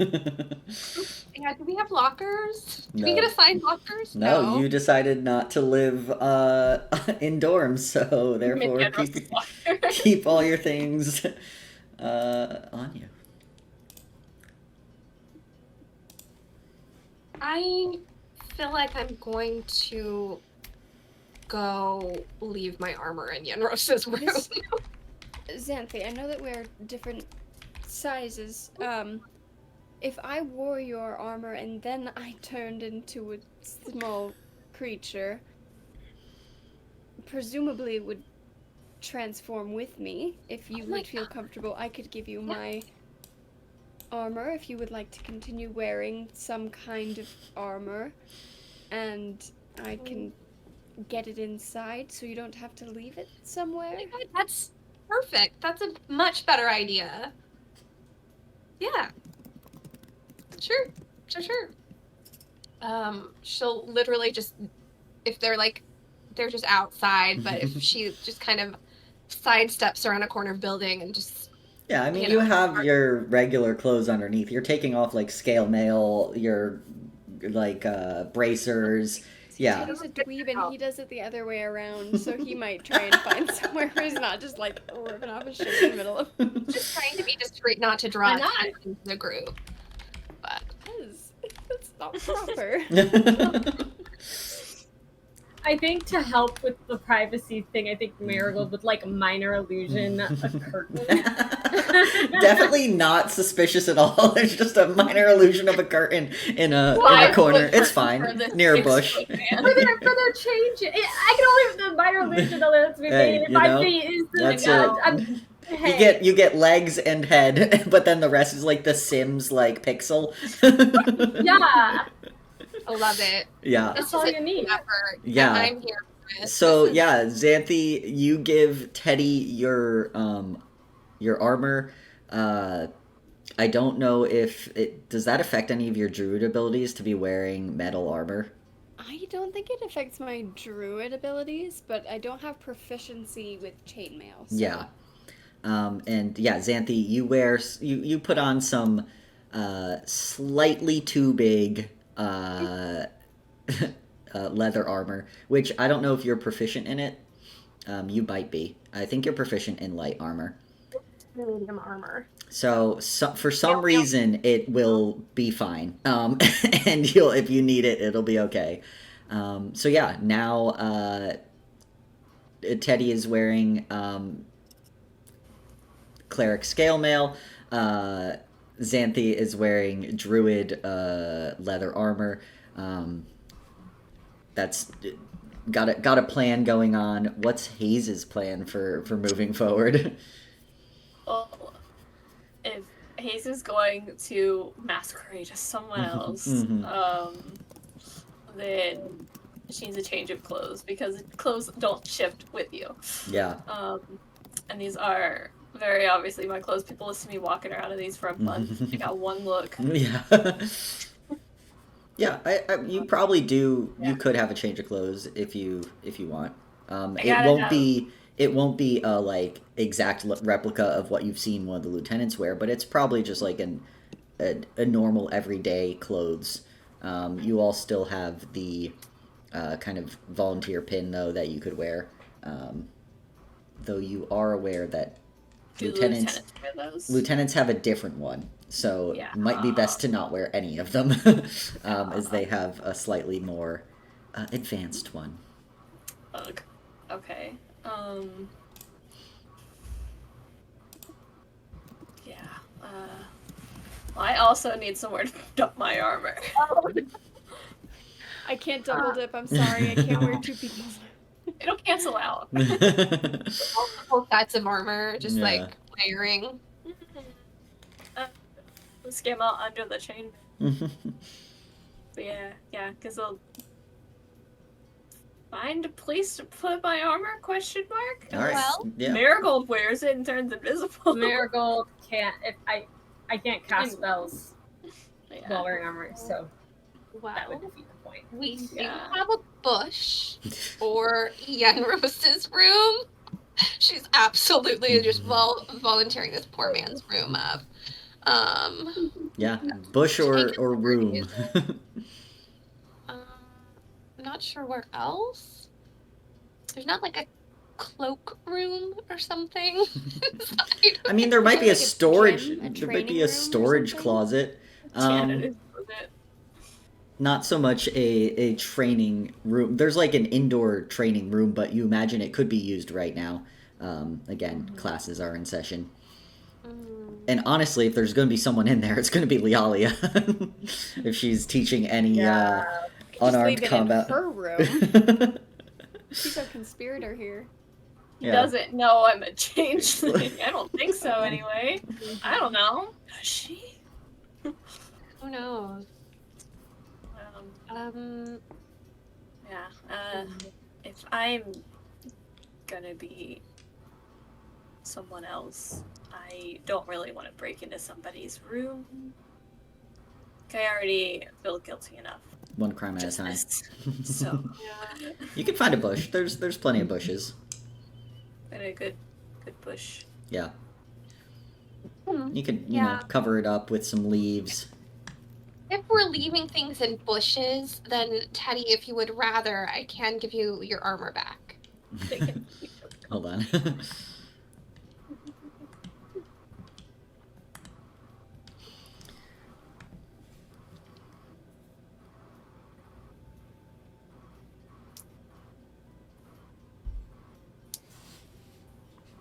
So yeah, Hayes, who are you going to be? You've seen Lialia, you know Lieutenant Reichmere, you know this dragon-headed individual you just saw. Who else would you be aware of? Let's look at the. There are like two others.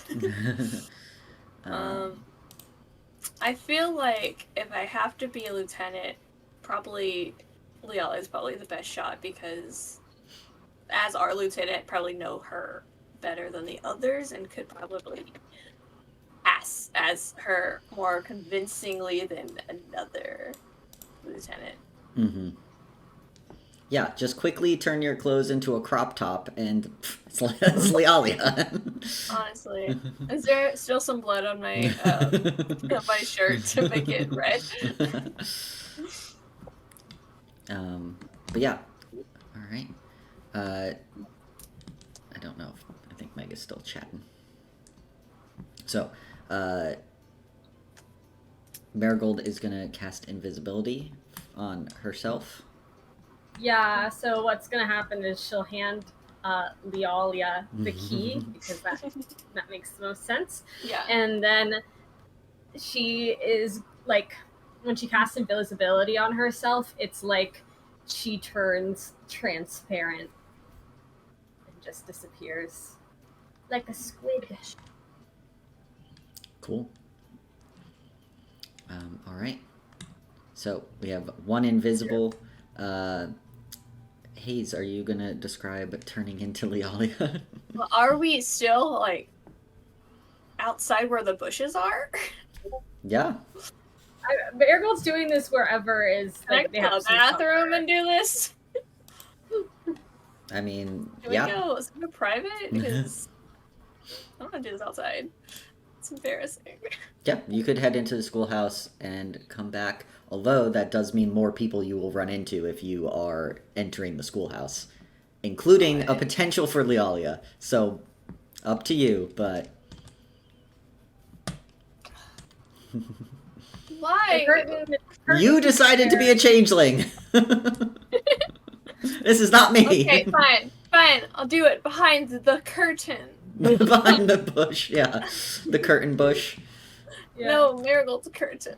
Okay. Yeah. Kind of same. Like you've seen it before. Kind of like I don't know how to use words. Kind of like fades into like from. Actually, I don't know if you can do from one form into another without going back, but either way, goes from Hayes's orb to like kind of shifts, grows. I'm guessing taller. I think Clelia is tall, right? Yeah, Lealia's like She's just a 5'7". big lady. Yeah. 5'7", 5'8". Yeah. Tall for a full elf. I have stuff literally written down for whenever I thought that the reveal was gonna happen, but I don't. Yeah. All right. You are now I'll Lealia. write it, and then Lealia in slightly not Lealia's clothes, really. Although it does help that the clothes are a little small, so for Lealia's size, so it does give the crop top and more like half pant that Lealia usually wears. Xanthi, you're just gonna be kind of acting casual with your non loud armor now. And Teddy, I'm like supposed to be there. what are you doing? Yeah, I think, sorry, I have a fan going, so if it's really loud, It's okay. so sorry. You can send me the audio, Lucas. I have some good denoise software, so Yeah. if it's a problem, let me know. Yeah, I think that he's going to kind of, he's got this armor on, and I think he will kind of, make sure that, like, nobody is looking around, and then kind of, like, go and, like, stand kind of, like, and squat down into the bush, and he just keeps shrinking smaller and smaller and smaller until a little kind of, like, dark brown mouse comes, like, padding out. I think he's gonna kind of just, like, look up at Lealia and Xanthi and just kind of, like, little mouse, like, uppy hands, like, am I scampering, or is someone gonna carry him? Like, we didn't discuss this at the time, but he's just kind of like this little, like, little mouse. Elia's hair's pretty fluffy. Okay. Good ratatouille this, it's fine. Just kind of like hold him up to like the others, like look. If Teddy's okay with it, Marigold could take Teddy and put him in her pocket, and then he would There we be go. also invisible. The amount of layers of stacking, like, armor dissolving into Teddy turning into a mouse going on Marigold, and then turning invisible. If there's a god of magic, now's the time, Goodness. But all right, so we have an accord of what's happening. As you all kind of do your preparations and head to get ready to sneak into this this records hall. I need a. Oh yeah. No, it's the other pocket. Okay. I need do my due diligence a and act. group stealth check at advantage for all of your conniving. No, I rolled so poorly with advantage. Oh. Do that. You're 18. invisible. 18. I know. Did what? You kick the door on your way in? I don't know.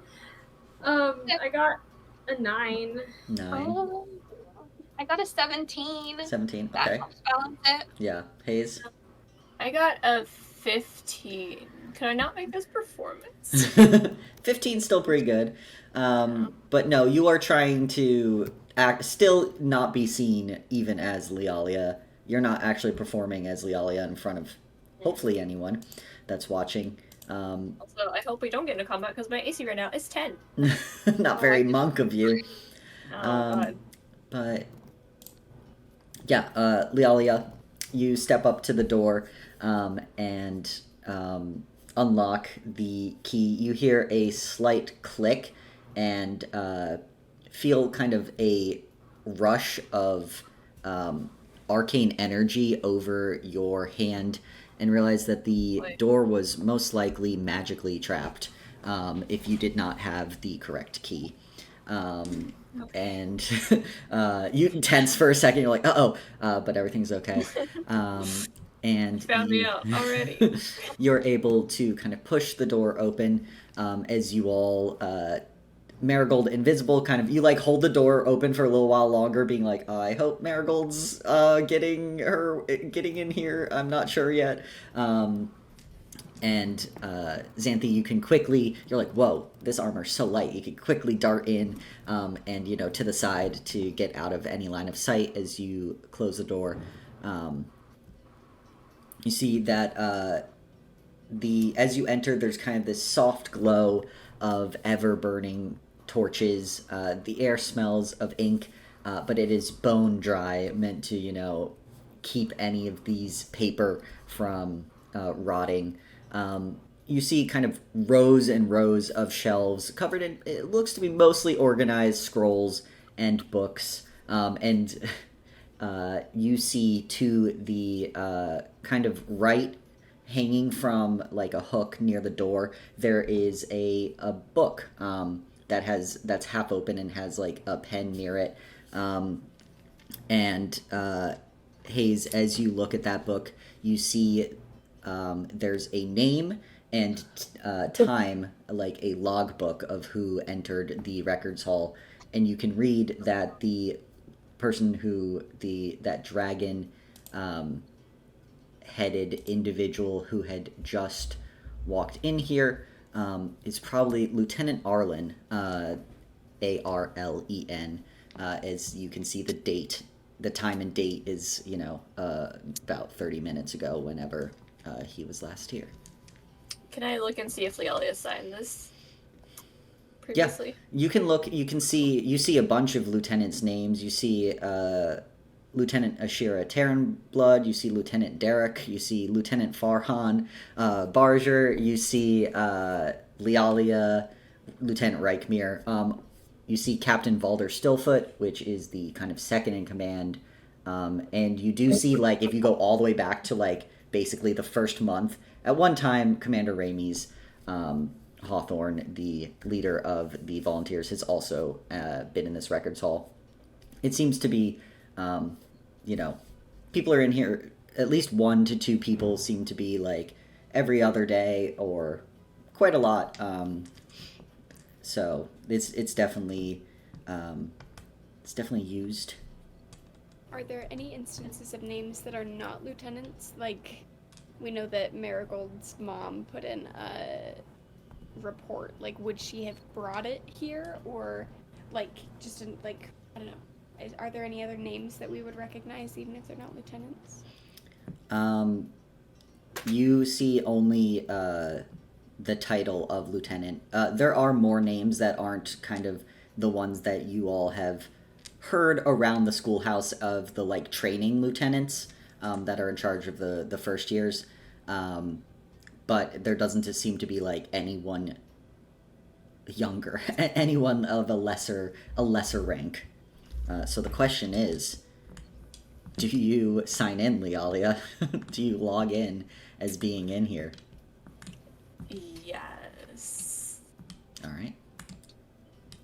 How good are you at forging handwriting? I am proficient in calligrapher's tools, and I think I have pretty good handwriting. But let's see. How did I roll that? Yeah, What that'd was be a that? performance Mhm. to. But yeah, as Hayes kind of looks over, gets that information, the rest of you can do whatever it is that you would like to do. Marigold lets Teddy out of the pocket, like once they're like solidly in, the door's closed. And I know exactly what Marigold's gonna do. She's gonna look to see if this is like organized by year and date, and she's gonna go try to find her mom's report. Okay. I got a think 5. It makes sense for Teddy to stay as a mouse. Sure. Since we'll need to get out of here also. And so I think Marigold also stays invisible. Mm-hmm. Sorry, following the same train of thought. he'll kind of look around and also try and see if he can suss out how it's organized and that kind of thing. Yeah. So it's an interesting layout in terms that it does look to be by year. However, the farther back you go, the more like the quicker the years are, as in like the less there are of them. And if any of you pick up like the books and start looking, you realize that the reports get aggregated. So at the end of the year, the most like pressing and big reports from each city will kind of get combined into a couple volumes for that year, and then but for the years that are like more recent, they have all of the reports. So like you can see that there's a couple shelves that look like very fresh with like reports that have been from this past year. As you go further and further back, it also gets, you don't really see any that are like before the like 600, so like longer than 50 years ago. You think they've gotten better about record keeping as the volunteers have continued. But yeah, Marigold, if that's what you're looking for, go ahead and give me that investigation roll. What's everyone else kind of looking for? Anything specific, or are you just looking around? Could I try and assist Marigold with that? How would you assist Mouse Teddy? So we know that Marigold is not very tall. Okay. So he could climb up the bookshelves and look on the higher ones while she's looking on the lower ones. Sure. Yeah. I'll allow that assist. Cool. Take it with advantage. Yay! Okay. Nice. That is a 16 investigation. 16. Cool.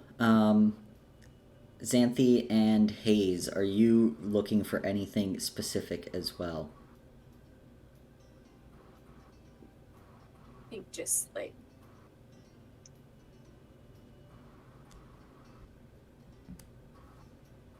just what we were planning on looking for. Nothing diverging off of that. Like the night of or the day of like Lealia and Castor's party being like that. Yeah, are you looking for that, or are you looking for other instances of similar things? Because one of those will be a much higher roll than the other. Yeah, I look for other instances. I'm very curious about the specific one though, but I'm not gonna peek at it yet. Yet? How often are you going to be in this records hall? I'm not gonna peek at it. No. Okay. I Go know what ahead. happens now. Yeah, go ahead and And it give me doesn't that other roll. Xanthi, are you also looking for other instances? Would you and Hayes be looking together? Yeah. Do you want to roll separately, or one of you roll with advantage? How would you like that? To do that? Who's got the better investigation? My investigation is 0, but I did just already roll. Okay, got you. You can roll separately if you want. Roll separate? Okay. Yeah. Sure. I have a +2, so not a lot, but that's good though. That's good. 18 on the die for a second dirty 20 in the same session. I got a 6. 6. Okay. You're kind of just distracted. You're like I'm not gonna look for caster. Like I'm not gonna look at it. You're also like I'm pretty sure I fucked up Lialia's signature. I don't think I did that well. And you're kind of you're regretting signing in. Because you're like, shit, should I tell Lialia I signed in? It's my first time being somebody else on purpose. You know. But yeah, so we'll start with Marigold and Teddy. I'd say it probably takes close to the full amount of time of like a good 30 to 40 minutes. Again, the layout is a bit wonky with like how things are combined. And then you realize, similar to what Lialia said earlier, there is no official volunteers that are stationed in Serenity's Roost. So therefore, you realize after a minute, you're like, okay, well, maybe we'll check Comfort, like the next closest volunteer station. So maybe the report is lumped in with a report that came from Comfort. And you do eventually find not a long report. Again, you do see though, it's like 2 lines. It's a report by Lieutenant Lark Sirius, dated 5/26/640, 25 miles outside of Serenity's Roost. You see that it continues with like very formal, like reported style writing. Due to the distance from a free city's planar observatory, there is no ability to retrieve the record of the area and confirm a Shadowfell merge. The report continues that while there were no creatures of note, a young girl, name redacted, went missing.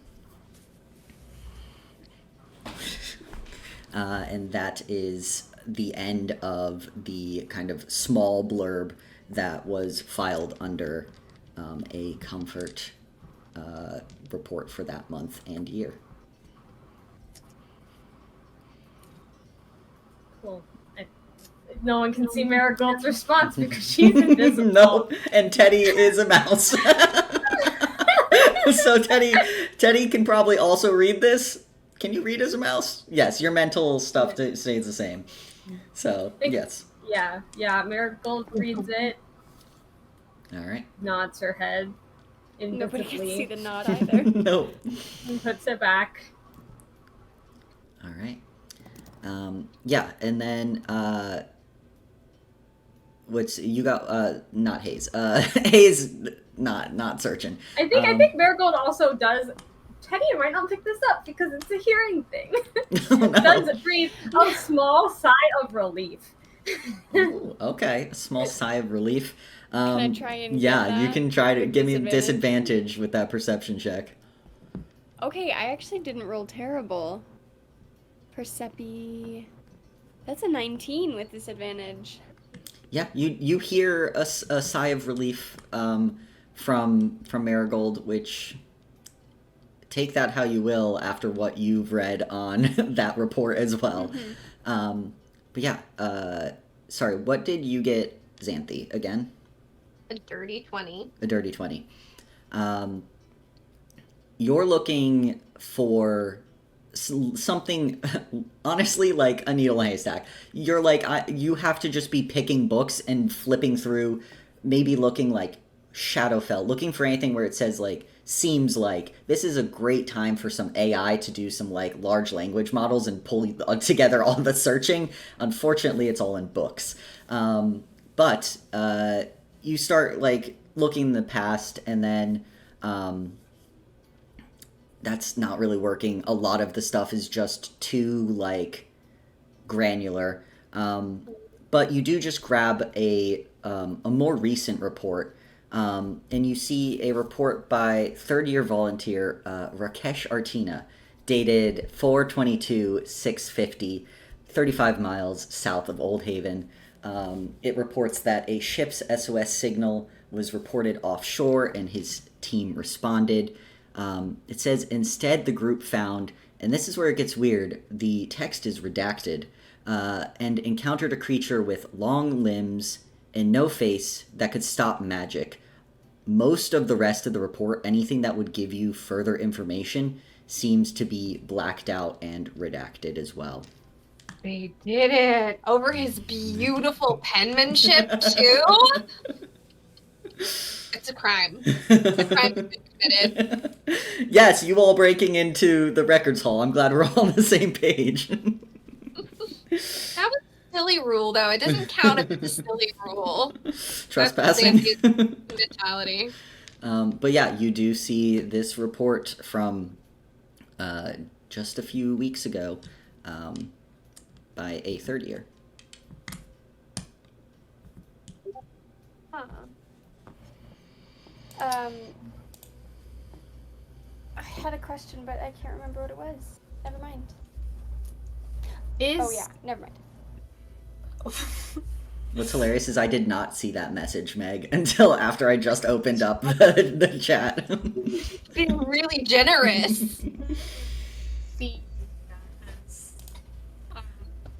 Is that whatever they found Rakesh's report, is Hayes over there? When you found whose report? Rakesh. For For like helping each other. Sure. Yeah. Yeah. I don't think Xanthi would be like hiding it. Xanthi doesn't know who this person is, so yeah, and you'd also probably be like, wow, like this is the first time you've seen a report with redacted information. Yeah. You would absolutely be like angling it to where you're like, huh, like check this weirdness out. Can I roll something to like connect that and then what Erwin was saying about like mages from all over going to go on an expedition south of the city? Let's kind of piece things together. Yeah. Yeah, give me a history or intelligence. They are both +0. I am not smart.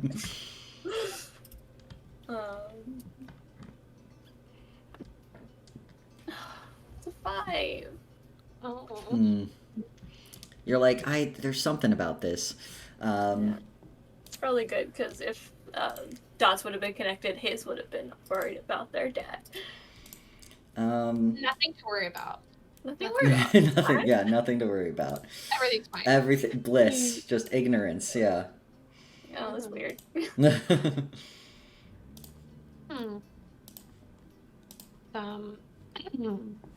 Okay. Not what I was looking for, but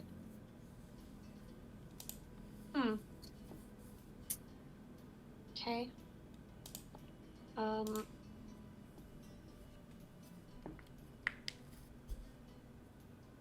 Yeah, you all have probably only about 10 or so more minutes. I know Marigold's spell lasts an hour. I don't know how long, Teddy, you can be in wild shape. Is it an hour or 2 hours? It's like your druid level rounded down, half rounded down or something like that. Or yeah, let me take a peek.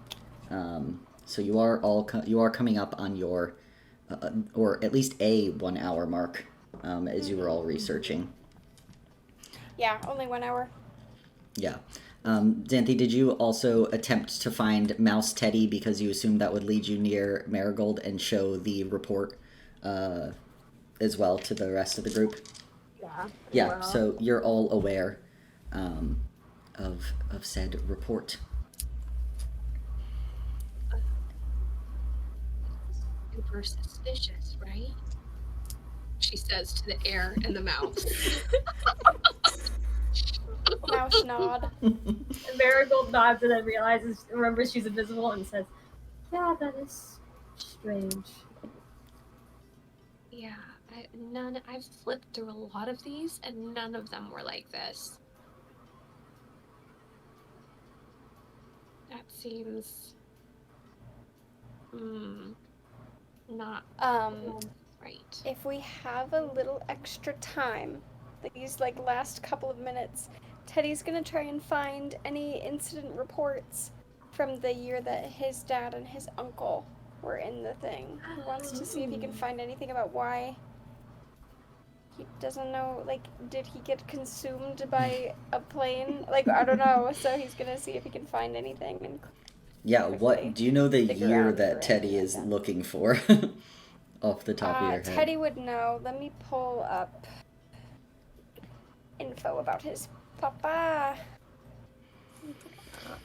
If Marigold if Teddy is able to communicate to Marigold that that's what he's looking for, she will definitely help because she's Okay. also They were in curious. the 102nd cohort, is what we established, and it happened 35 years ago. So it would be like 615.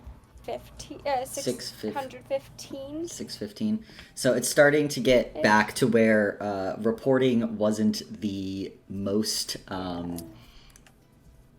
the greatest. But yeah, you can.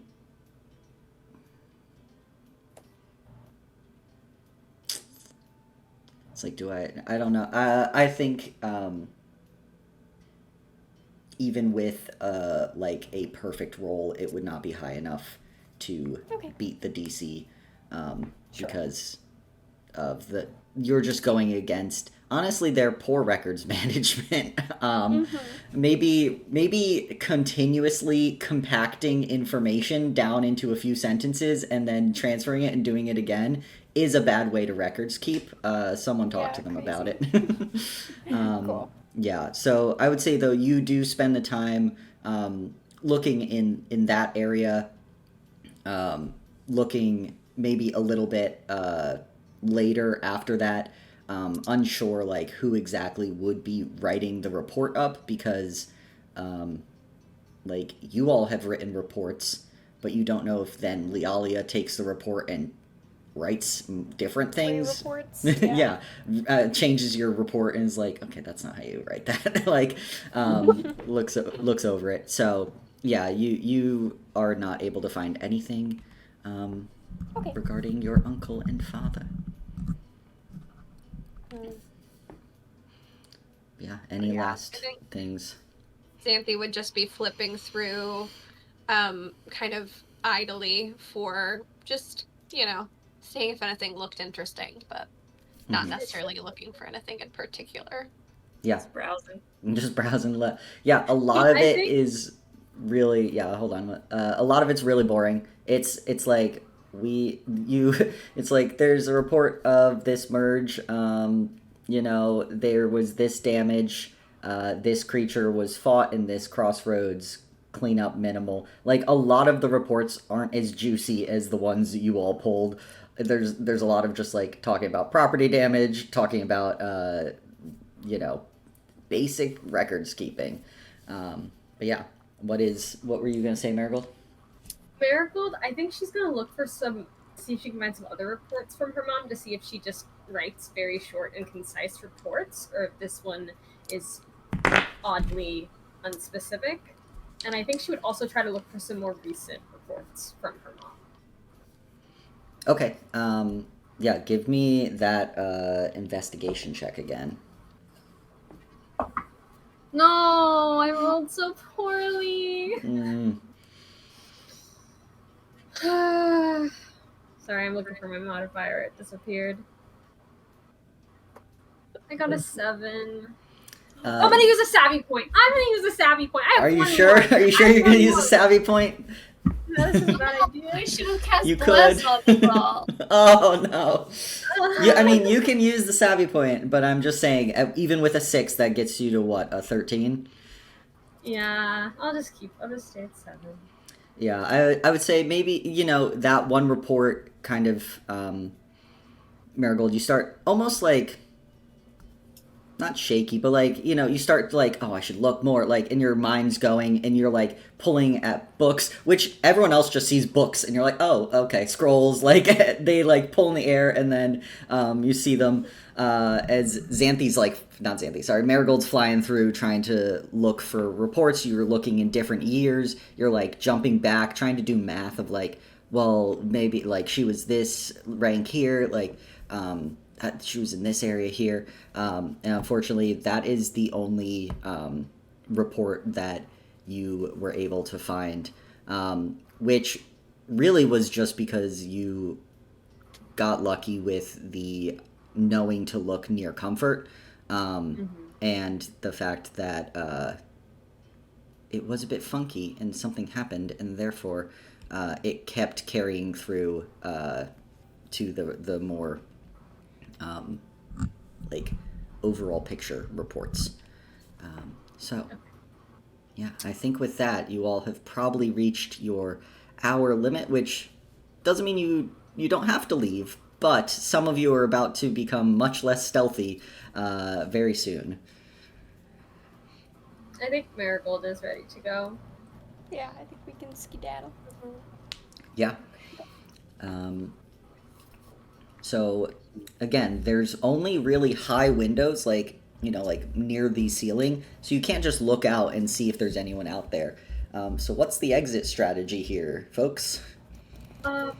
I could take a peek out of the door because no one will see me, and it would be like Lydia for some reason, holds the door open and maybe forgot something. So, it'd be less weird than just opening it a crack. And then, if the coast is clear, we could go. Sounds good to me. Yeah. All right. So you head out, open the door, peek outside. Give me that perception check. Come You on. got this. Okay, cool. That is an 18 perception. 18 perception. Yeah, you look, and coast seems to be pretty clear. There's still a few people like wandering about the yard, or the area, but not any that are walking directly towards the record hall that are lieutenants, and no one seems to really be paying attention in that regard. So Cool. Shoot, I can't make a signal, you can speak. but I can speak. So I think Marigold will very quietly just say like, oh, "The coast is clear," and then start, or then let Lydia take the lead, I guess. Yeah. Yeah. All right. Yeah, as you all head out, give me that stealth check at advantage again. Okay.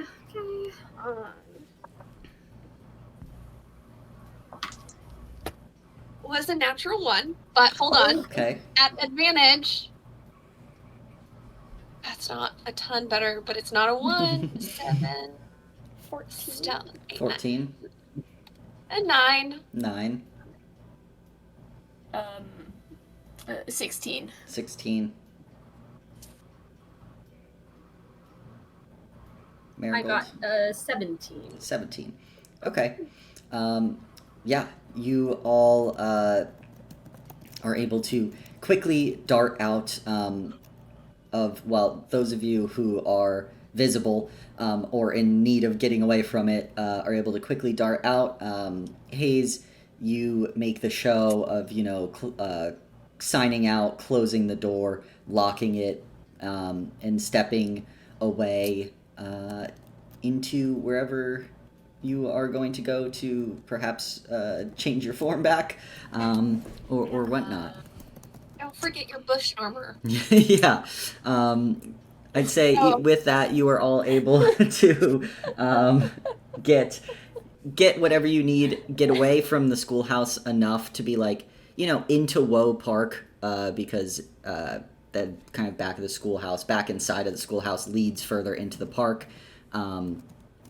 And switch over armor, and if you so choose, Hayes, to turn back into Hayes and be your lieutenant any longer. Turning back into Hayes.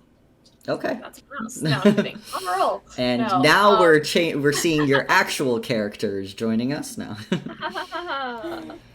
JK. Yeah, if the coast is clear, then yes, I will go back to myself. Being a little ashamed. Yeah. Well, you all learned some information. It is probably... Sorry, yeah, it's about to be like midday, we'll say. high noon. So, You guys, that was so cool. I can't believe we just did that. I guess Yeah. it was pretty cool. You guys are all so, like, good at, like, stealth missions. Maybe I can work up to, like, an invisibility spell or transformation or something like that too, like disguise. Or I think my god tried, but I don't think we're there yet. So maybe next time. That's all right.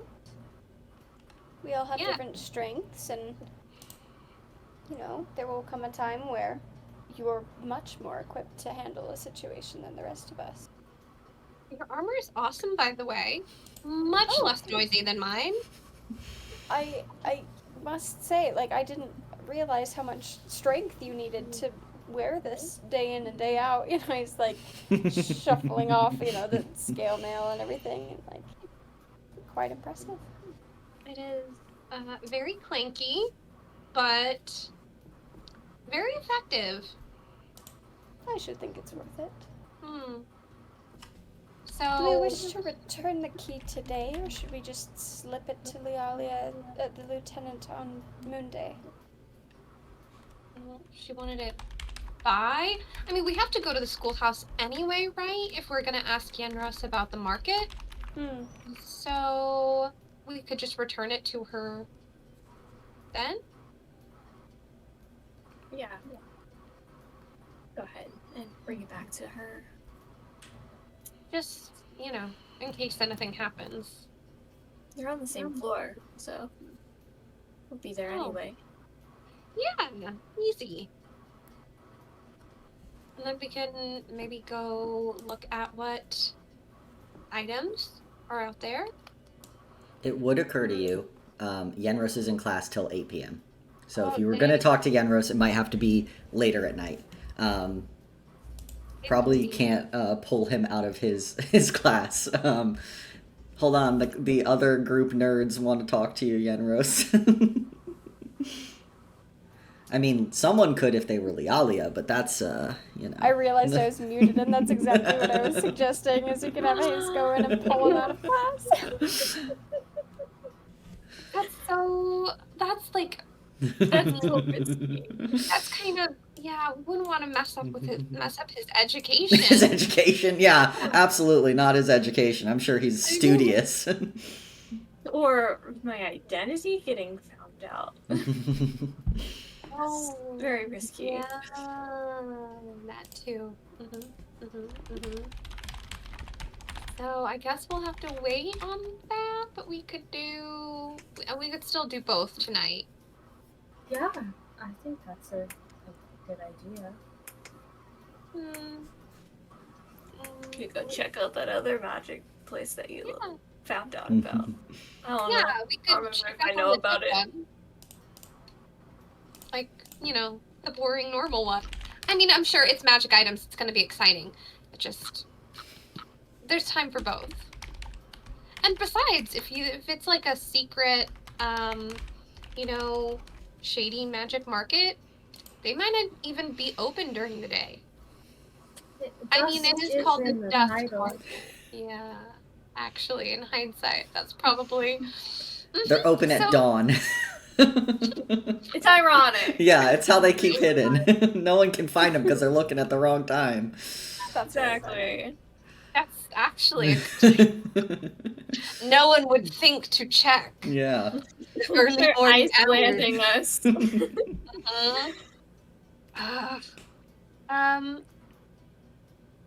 That sounds fun, and hey, that's a fun reward for us accomplishing, a really sneaky reconnaissance mission. Mhm. Yeah, we deserve something nice. Shopping trip.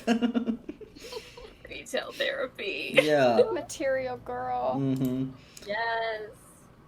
Shiny magical things. Who doesn't love that? Yeah. So I guess we'll go there. Yeah, is everyone headed to the society's provisions? Yeah. Yeah, I think so.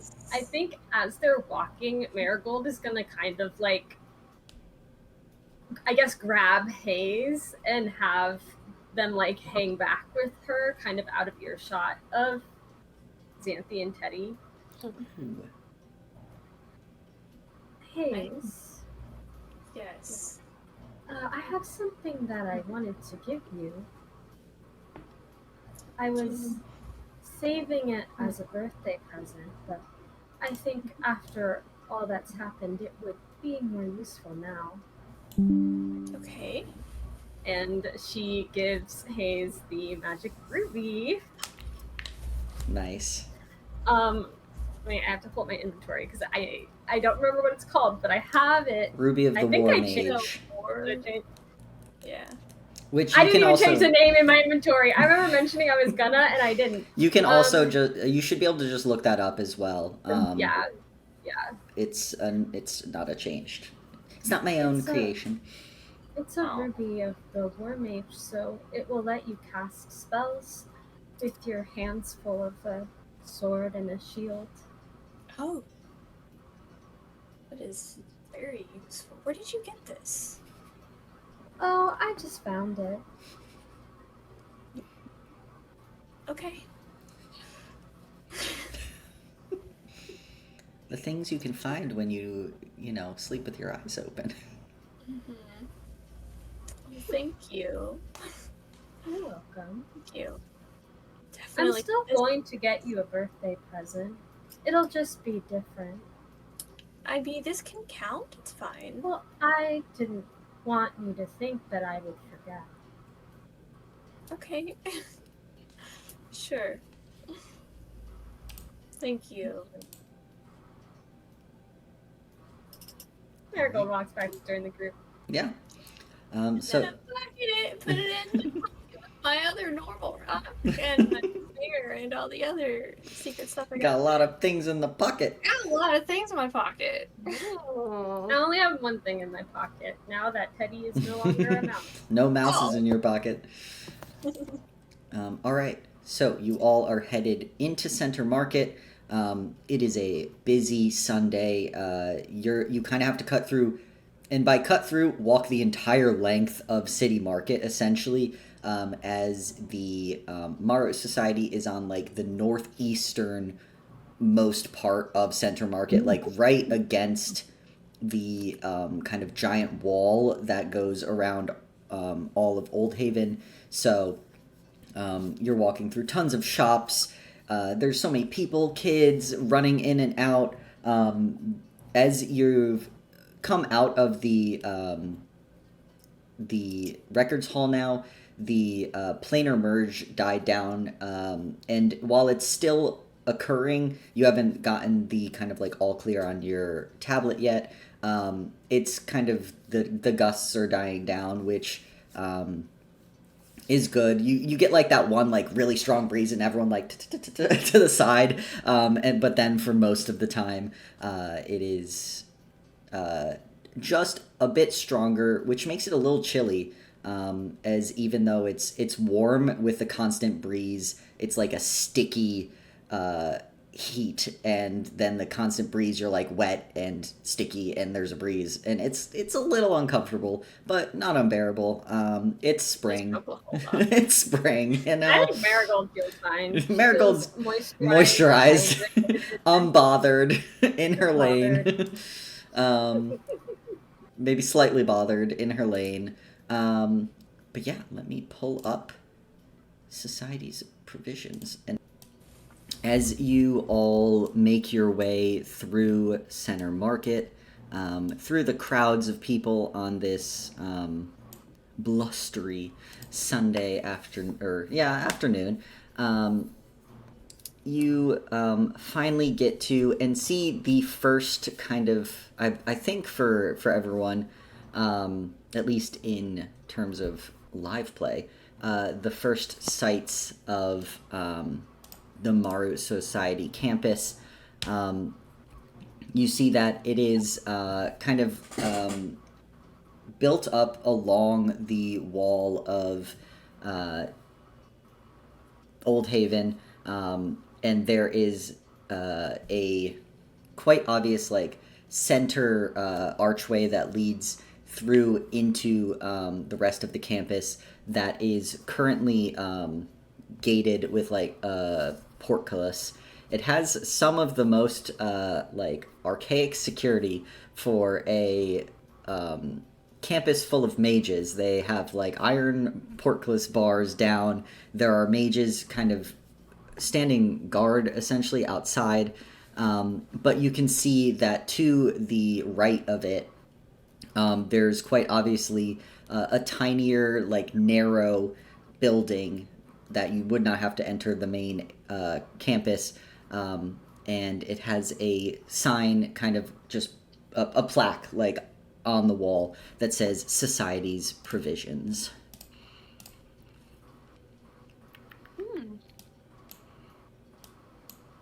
Yay. Let's go. Xanthi is excited. Mm-hmm. So yeah, you all enter this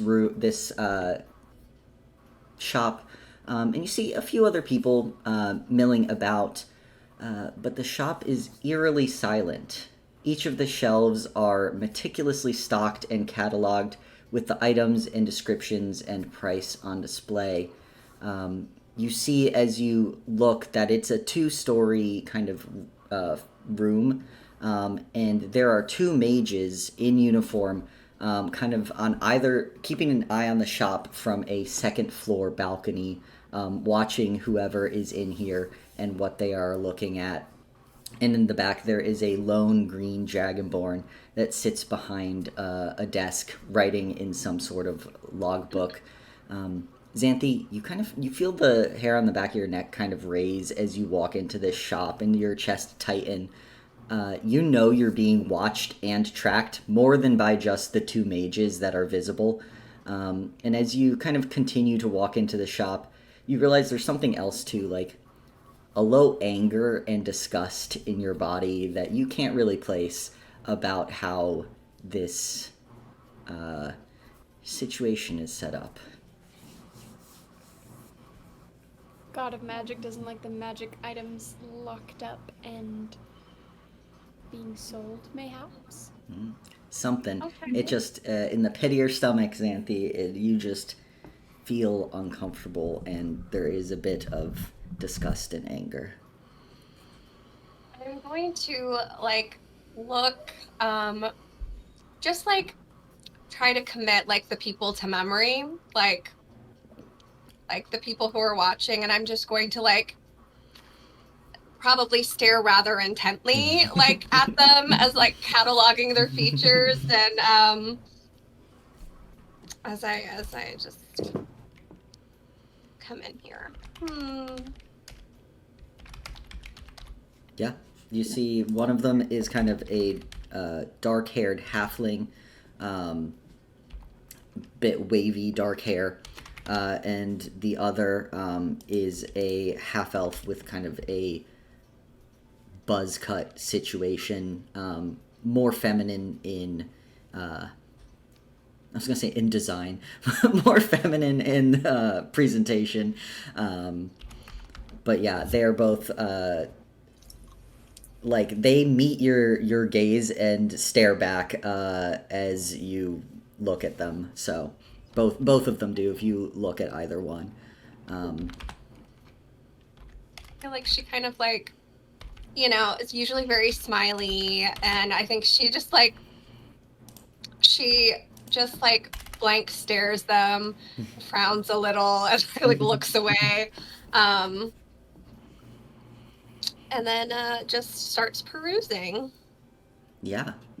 Are you all looking for anything specific? Just trying to see what is around. You tell me. What's everyone else doing? As I don't know necessarily if people would. I think you would all gather that Xanthi's like real bubbly, excited attitude of like, yay, shopping, like magic items shifts hard when you all walk into the store. And it is a bit weird of a store. Like, even you all feel like it feels very clinical. There are not a ton of magic items. Like, there are enough magic items that I'm not gonna like list every single one that they have for sale. But in terms of like, this is the biggest city's magic shop, like it feels very purposeful in what is put out and displayed. I don't think Teddy's really looking for anything in particular right now. So probably just browsing and perusing. Yeah. Yeah, I think Marigold's doing the same. Yeah. Yeah, I think so. Maybe like seeing if there's any cool magic weapons, especially maybe ranged. Yeah. Yeah, that's one thing. Hayes, as you're wandering around, you don't see any weapons or armor here. You do. There are. There's a few, like, you see, like, I guess I will just list some things that could catch someone's eye as you all are, like, reading little tags. There's a lantern of tracking, orb of shielding, horn of silent alarm, a feather token, bag of holding, guardian emblem, which has, like, another sign next to it that essentially says that it has been created in conjunction with a cleric of Ione, so it's a guardian symbol for someone who follows Ione. Then there, you like keep going, and there's some of the like lower priced items on shelves, like bead of refreshment, chest of preserving, a candle or two. And as you all start to peruse, you really get the sense that like there's not a ton of like weapon or things that could be used as combat type. There's a lot more utility things in this shop. Anything that could help someone disguise themselves or become invisible or anything like that? The closest you see in terms of disguise or invisibility is the lantern of tracking, which tracks down a certain type of creature, which is not turning anything invisible, but it is it's the opposite. It is making something aware, making you aware of the location of something, whether it is invisible or not. So, but otherwise, there's nothing about invisibility in there.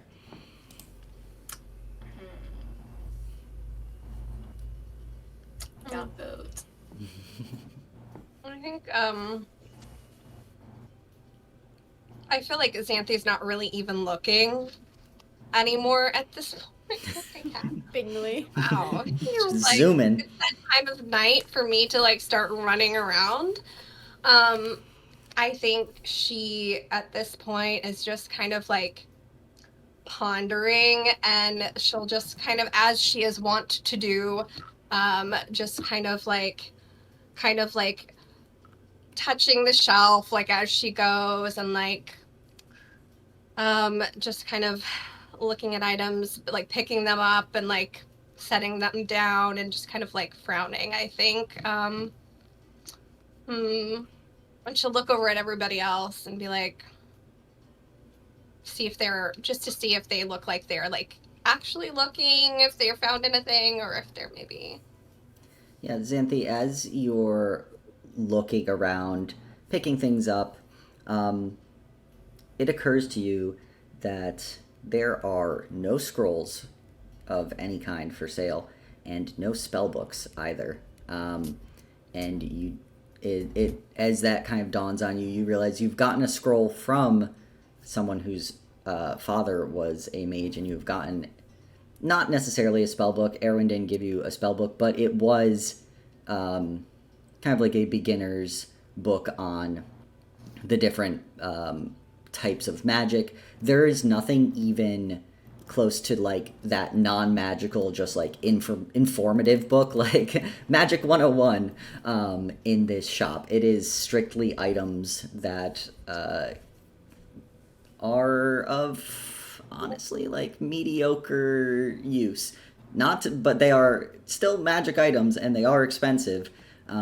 They are just not exactly what you were hoping for. Could Marigold take a closer look at the Orb of Shielding? Yeah. You take a closer look at the Orb of Shielding, and I will get that pulled up slowly.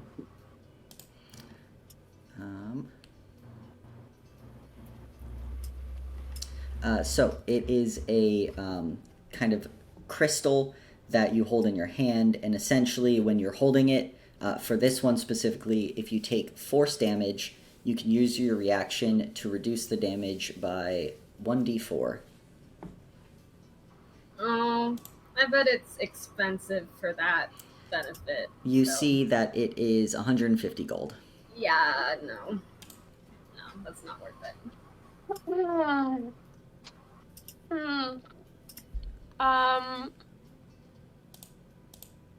Okay.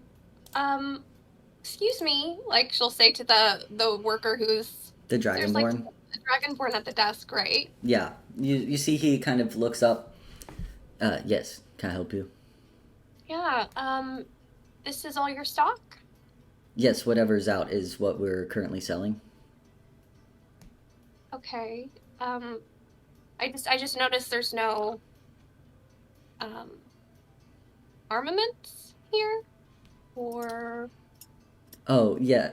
So this month I don't think we have anything in the way of armor or weapons.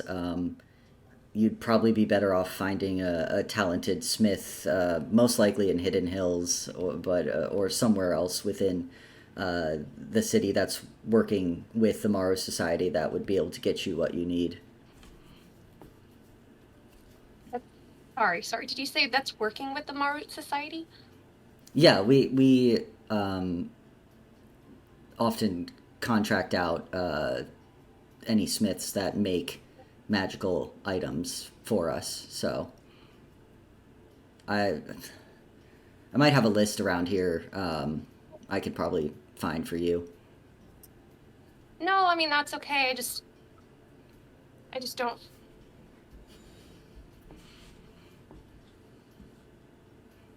don't know why that would be necessary. But okay. And no scrolls or anything of that nature. Oh no, scrolls are strictly for the Marat Society's use only. Okay. I'm sorry, what was your name?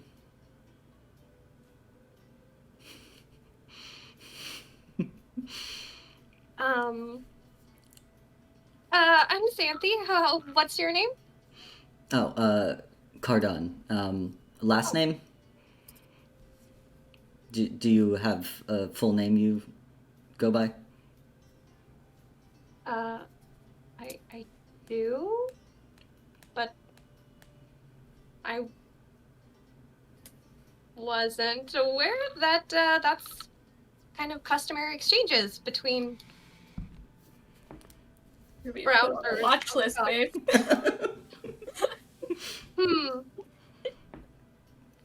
Okay.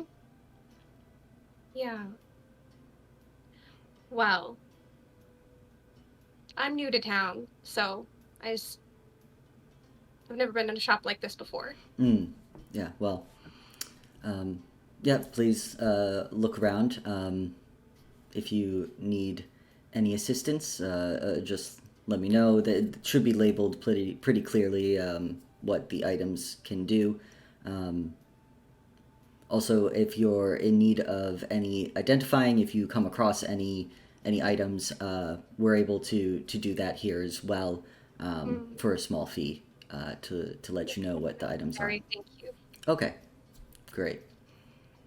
Okay, I think we're done, actually. You guys? We're good? I think we're done here. This place sucks. Thank you all. Have a nice day. Yeah, you all make your way outside of Society's provisions. Xanthi, as soon as you step outside, you feel that kind of pit in your stomach start to dissolve, although now the anger is yours and not perhaps a deity's. Believe that? Can you? I mean, like, the nerve.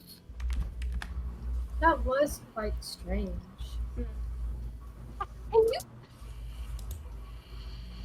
I don't need their help identifying things. I can do it just fine myself. And like, But some of us can't do that. well, yeah, but like, it's not like it's impossible.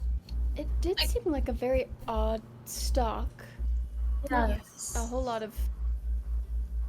I mean, for Old Haven, where it's one of the busiest and planarly active. What would you even call that? The weather here is crazy. No, Turn into a total hick when I say that. Sorry.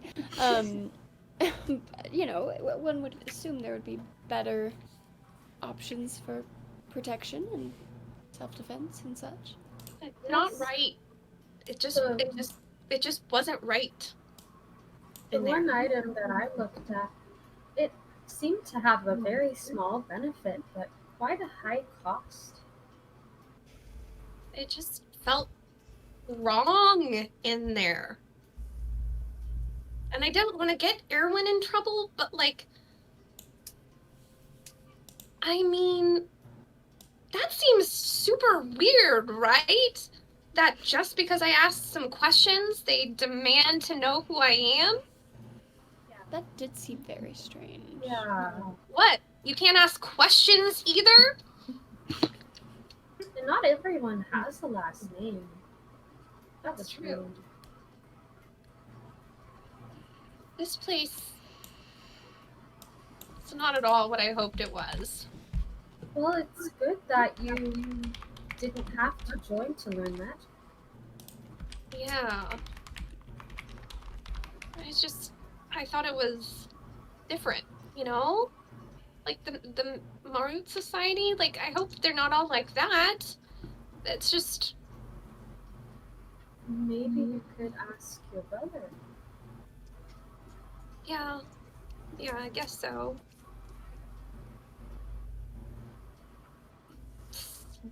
I just know that that's not, it just didn't feel right. I couldn't, even if they had something worthwhile, I don't know. It's torn between wanting to liberate it and also just not wanting to support what they're doing. Well, Hopefully my we'll god have doesn't better like luck. it, I'll tell you that much. And that's good enough for me. I think Maybe we could talk doesn't about like this it. on the podcast. I mean, the Godcast. Sorry. Podcasts don't exist. It would be a broadcast, if not a Godcast.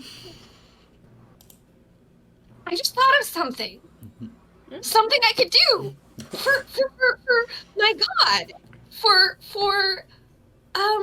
you know, clericiness. I can identify things for people. For free. And then they won't have to go to the Marut Society. And then it's proof that there's a god of magic, and maybe that will, you know, help increase some. I thought you said you always were able to do this. Well, yes, but it's magic, and wherever you get your magic from, the god of magic, you know, is, you know, a part of that. Did you ask your god why I got magic? Yeah, sure. we don't like talk verbally so much. It's more in signs, so it might be hard to interpret, but I can surely ask. I would appreciate that. Sure. And yeah. Yeah, so there you go. I'm gonna do that. And that can be one of the things that I can do to, just kind of I wonder if the Marvel Society would be mad about that. But I mean, people have There are magic. no laws against it. No, people have And- magic from all sorts of places, right? Yeah. So, as much as they would like to be the only way to have magic, they're already not. So, they can suck it. So Tell 'em. this place sucks. I'm sorry, guys. We definitely should go to the other place, though. I mean, once we figure out where it is. Yeah. It's different than what I imagined, too. Right? Yeah. I mean, My dad's part of the Martin Society, and he's a lot different at home than I am now imagining he must be at work. So well, that's strange and a little unsettling. maybe, you can't judge a whole Yeah. group of people by, a small number. It's just Old Haven Smart Society. Yeah, I don't know. it could be. It could just be. Yeah. It could just be that. Maybe the Lumen Marut Society is totally different. Maybe. Who knows? They seem to have a lot of rules. Yeah. That don't seem to make a lot of sense, but No. I don't know. Well, we'll go to the other place, and I'm sure we'll find something really cool there.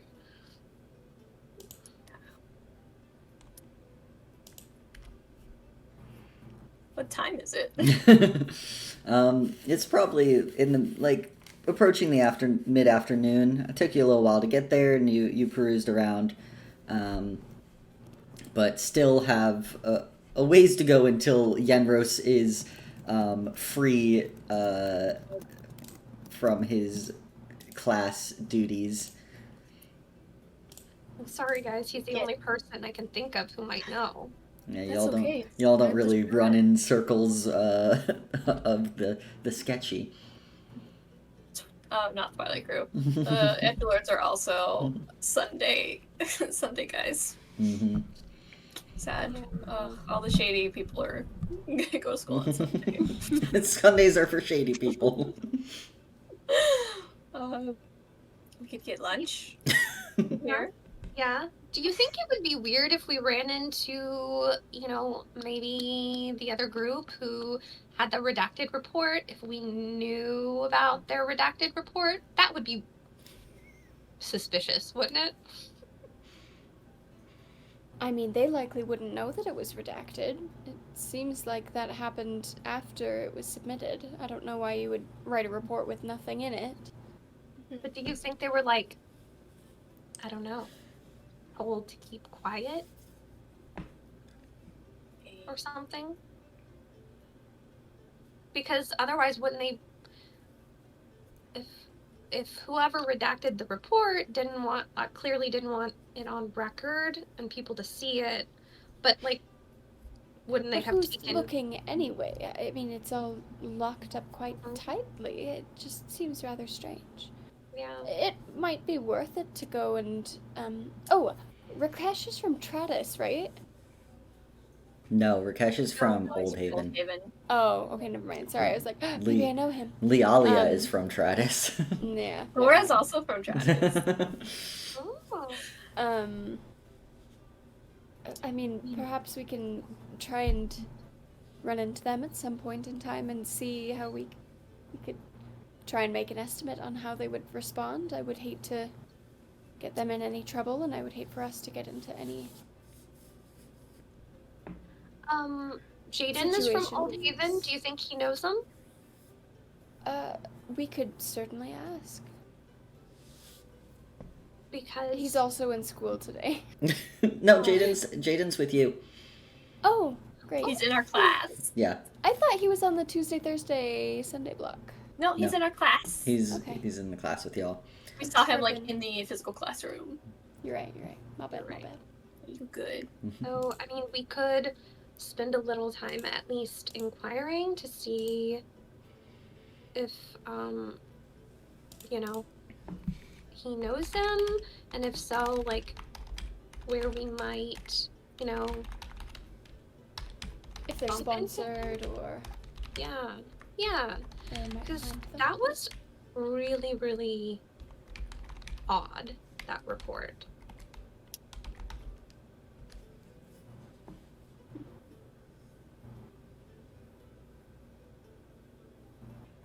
None of the other Well- ones were like that, so. It is around lunchtime. Should we find something to eat and then? I think I'm gonna head back home. Oh, But you all may get lunch. are you Would not you hungry? like us to bring anything back for you? Oh, yes, that sounds nice. Do you want Can fish I on a insight stick, or? check? Yeah, sure. Yeah, I would love insight that. it up. Oh, I got a nat one. As long as Teddy doesn't.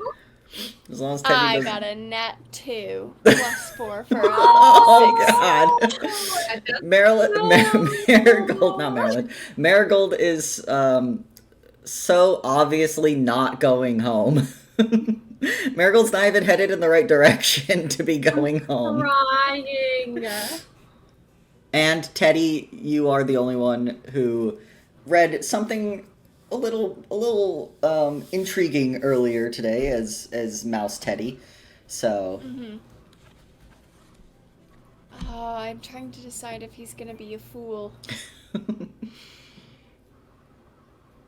he's gonna turn into a mouse and follow you. It up. That's what I'm thinking. Oh. Now Ooh. returns. The return of Mouse Teddy. Let me roll a wisdom check. I don't know if high would mean he does it or not. What do we think? He thinks I don't know. Marigold's up to something, but does he He think thinks it's she's up to something, but he also knows that it's been a rough couple of days. But also, if she's hiding stuff, it's important for them to know. Okay, I think he will kind of say, yes, we'll get you something for sure. We'll see you at home. Marigold leaves the group. the party has split? You get the message Very that's like quick. Marigold has left the party. Once she is out of earshot, he's going to kind of under his voice to the other two say, I'm concerned that she has a lot on her mind, and there's a part of me that wishes to follow her and ensure that everything is okay. Is that too big of an invasion of privacy?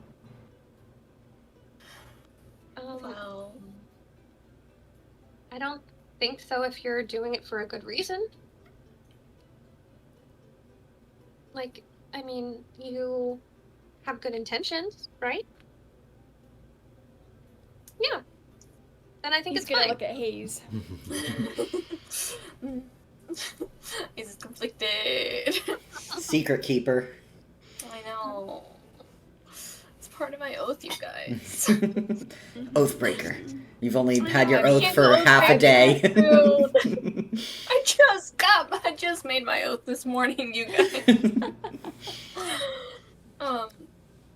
Well, Especially after she fainted last night. He's already kind of like backing up. Yeah, he's made his I mind feel up. as though once I know that she's gotten home safe, I'll come and find you guys, and everything will be fine. okay, yeah, okay. And I think he's going to kind of walk off in the direction that Marigold did, and as he's kind of like passing through people, he kind of like ducks down and he's wild shaping. I don't know if you guys will see, but he's gonna wild shape into a cat this time. Ooh, cat. Kind of like an orange, like a deep orange cat, as it kind of scampers up, jumps up like Sylvia's crossing like the bridge and is kind of like scampering off towards wherever Marigold went. Yeah. Where is Marigold headed? Marigold, I don't know where actually. I know where I'm headed, but I don't know where I'm Well, headed. it's in center Oh, okay. market. So yeah, instead of going home, she goes into Center Market, into a nice neighborhood, and goes up the steps at one of the houses. This is not the same house as last night. It's a different house. And knocks on the door. Yeah.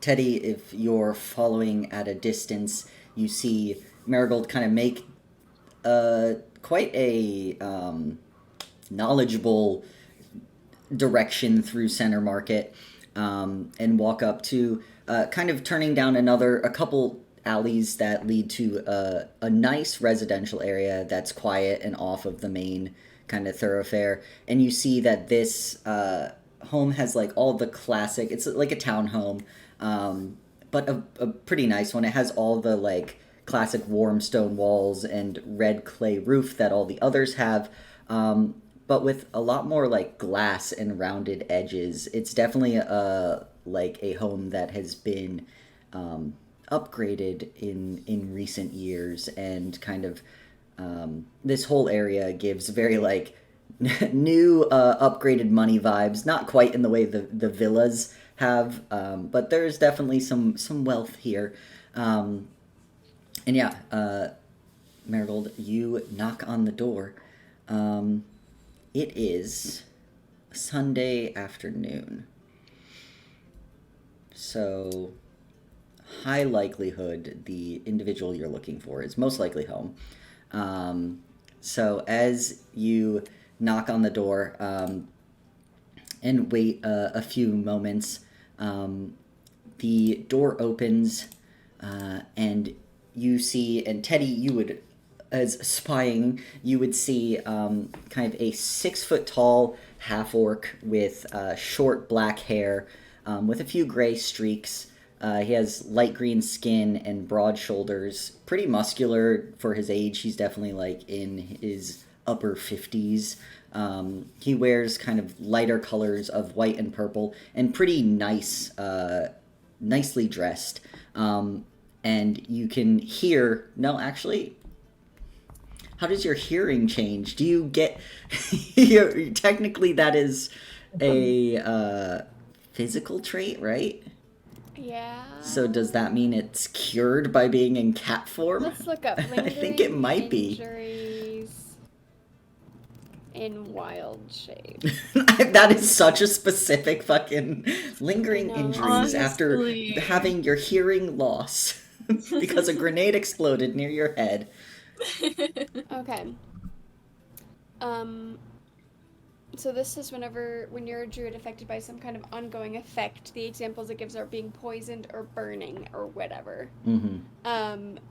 Any conditions you suffer remain in effect when you wild shape, because wild shape is silent about losing them. And I guess Jeremy Crawford has said that the exceptional trumps the general. I don't know what that means. Oh yeah, no longer being a valid target trumps condition carryover. So that was if someone was like concentrating, but I would assume You might have advantage on perception checks with hearing Yeah. as a cat, so it might be a straight roll. so. I think they have advantage on smell, but not hearing. So Okay, it's so gonna be still a disadvantage. Yep. Okay, that's okay. I've rolled really good so far. Oh no.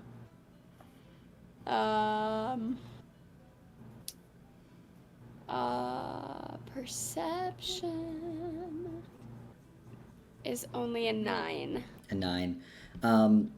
This is kind of the first time you've really needed to use your hearing and kind of like hone in since the incident.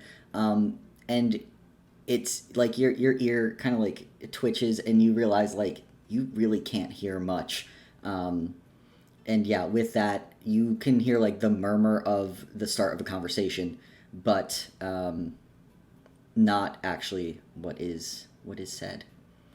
Let's see. I think with the opening of that door, we might leave it there and pick it up next time. Oh my god! With this No! individual, this unnamed individual, older half-orc that Marigold went to visit. Intriguing. Dang, I wish I could hear, but also the drama.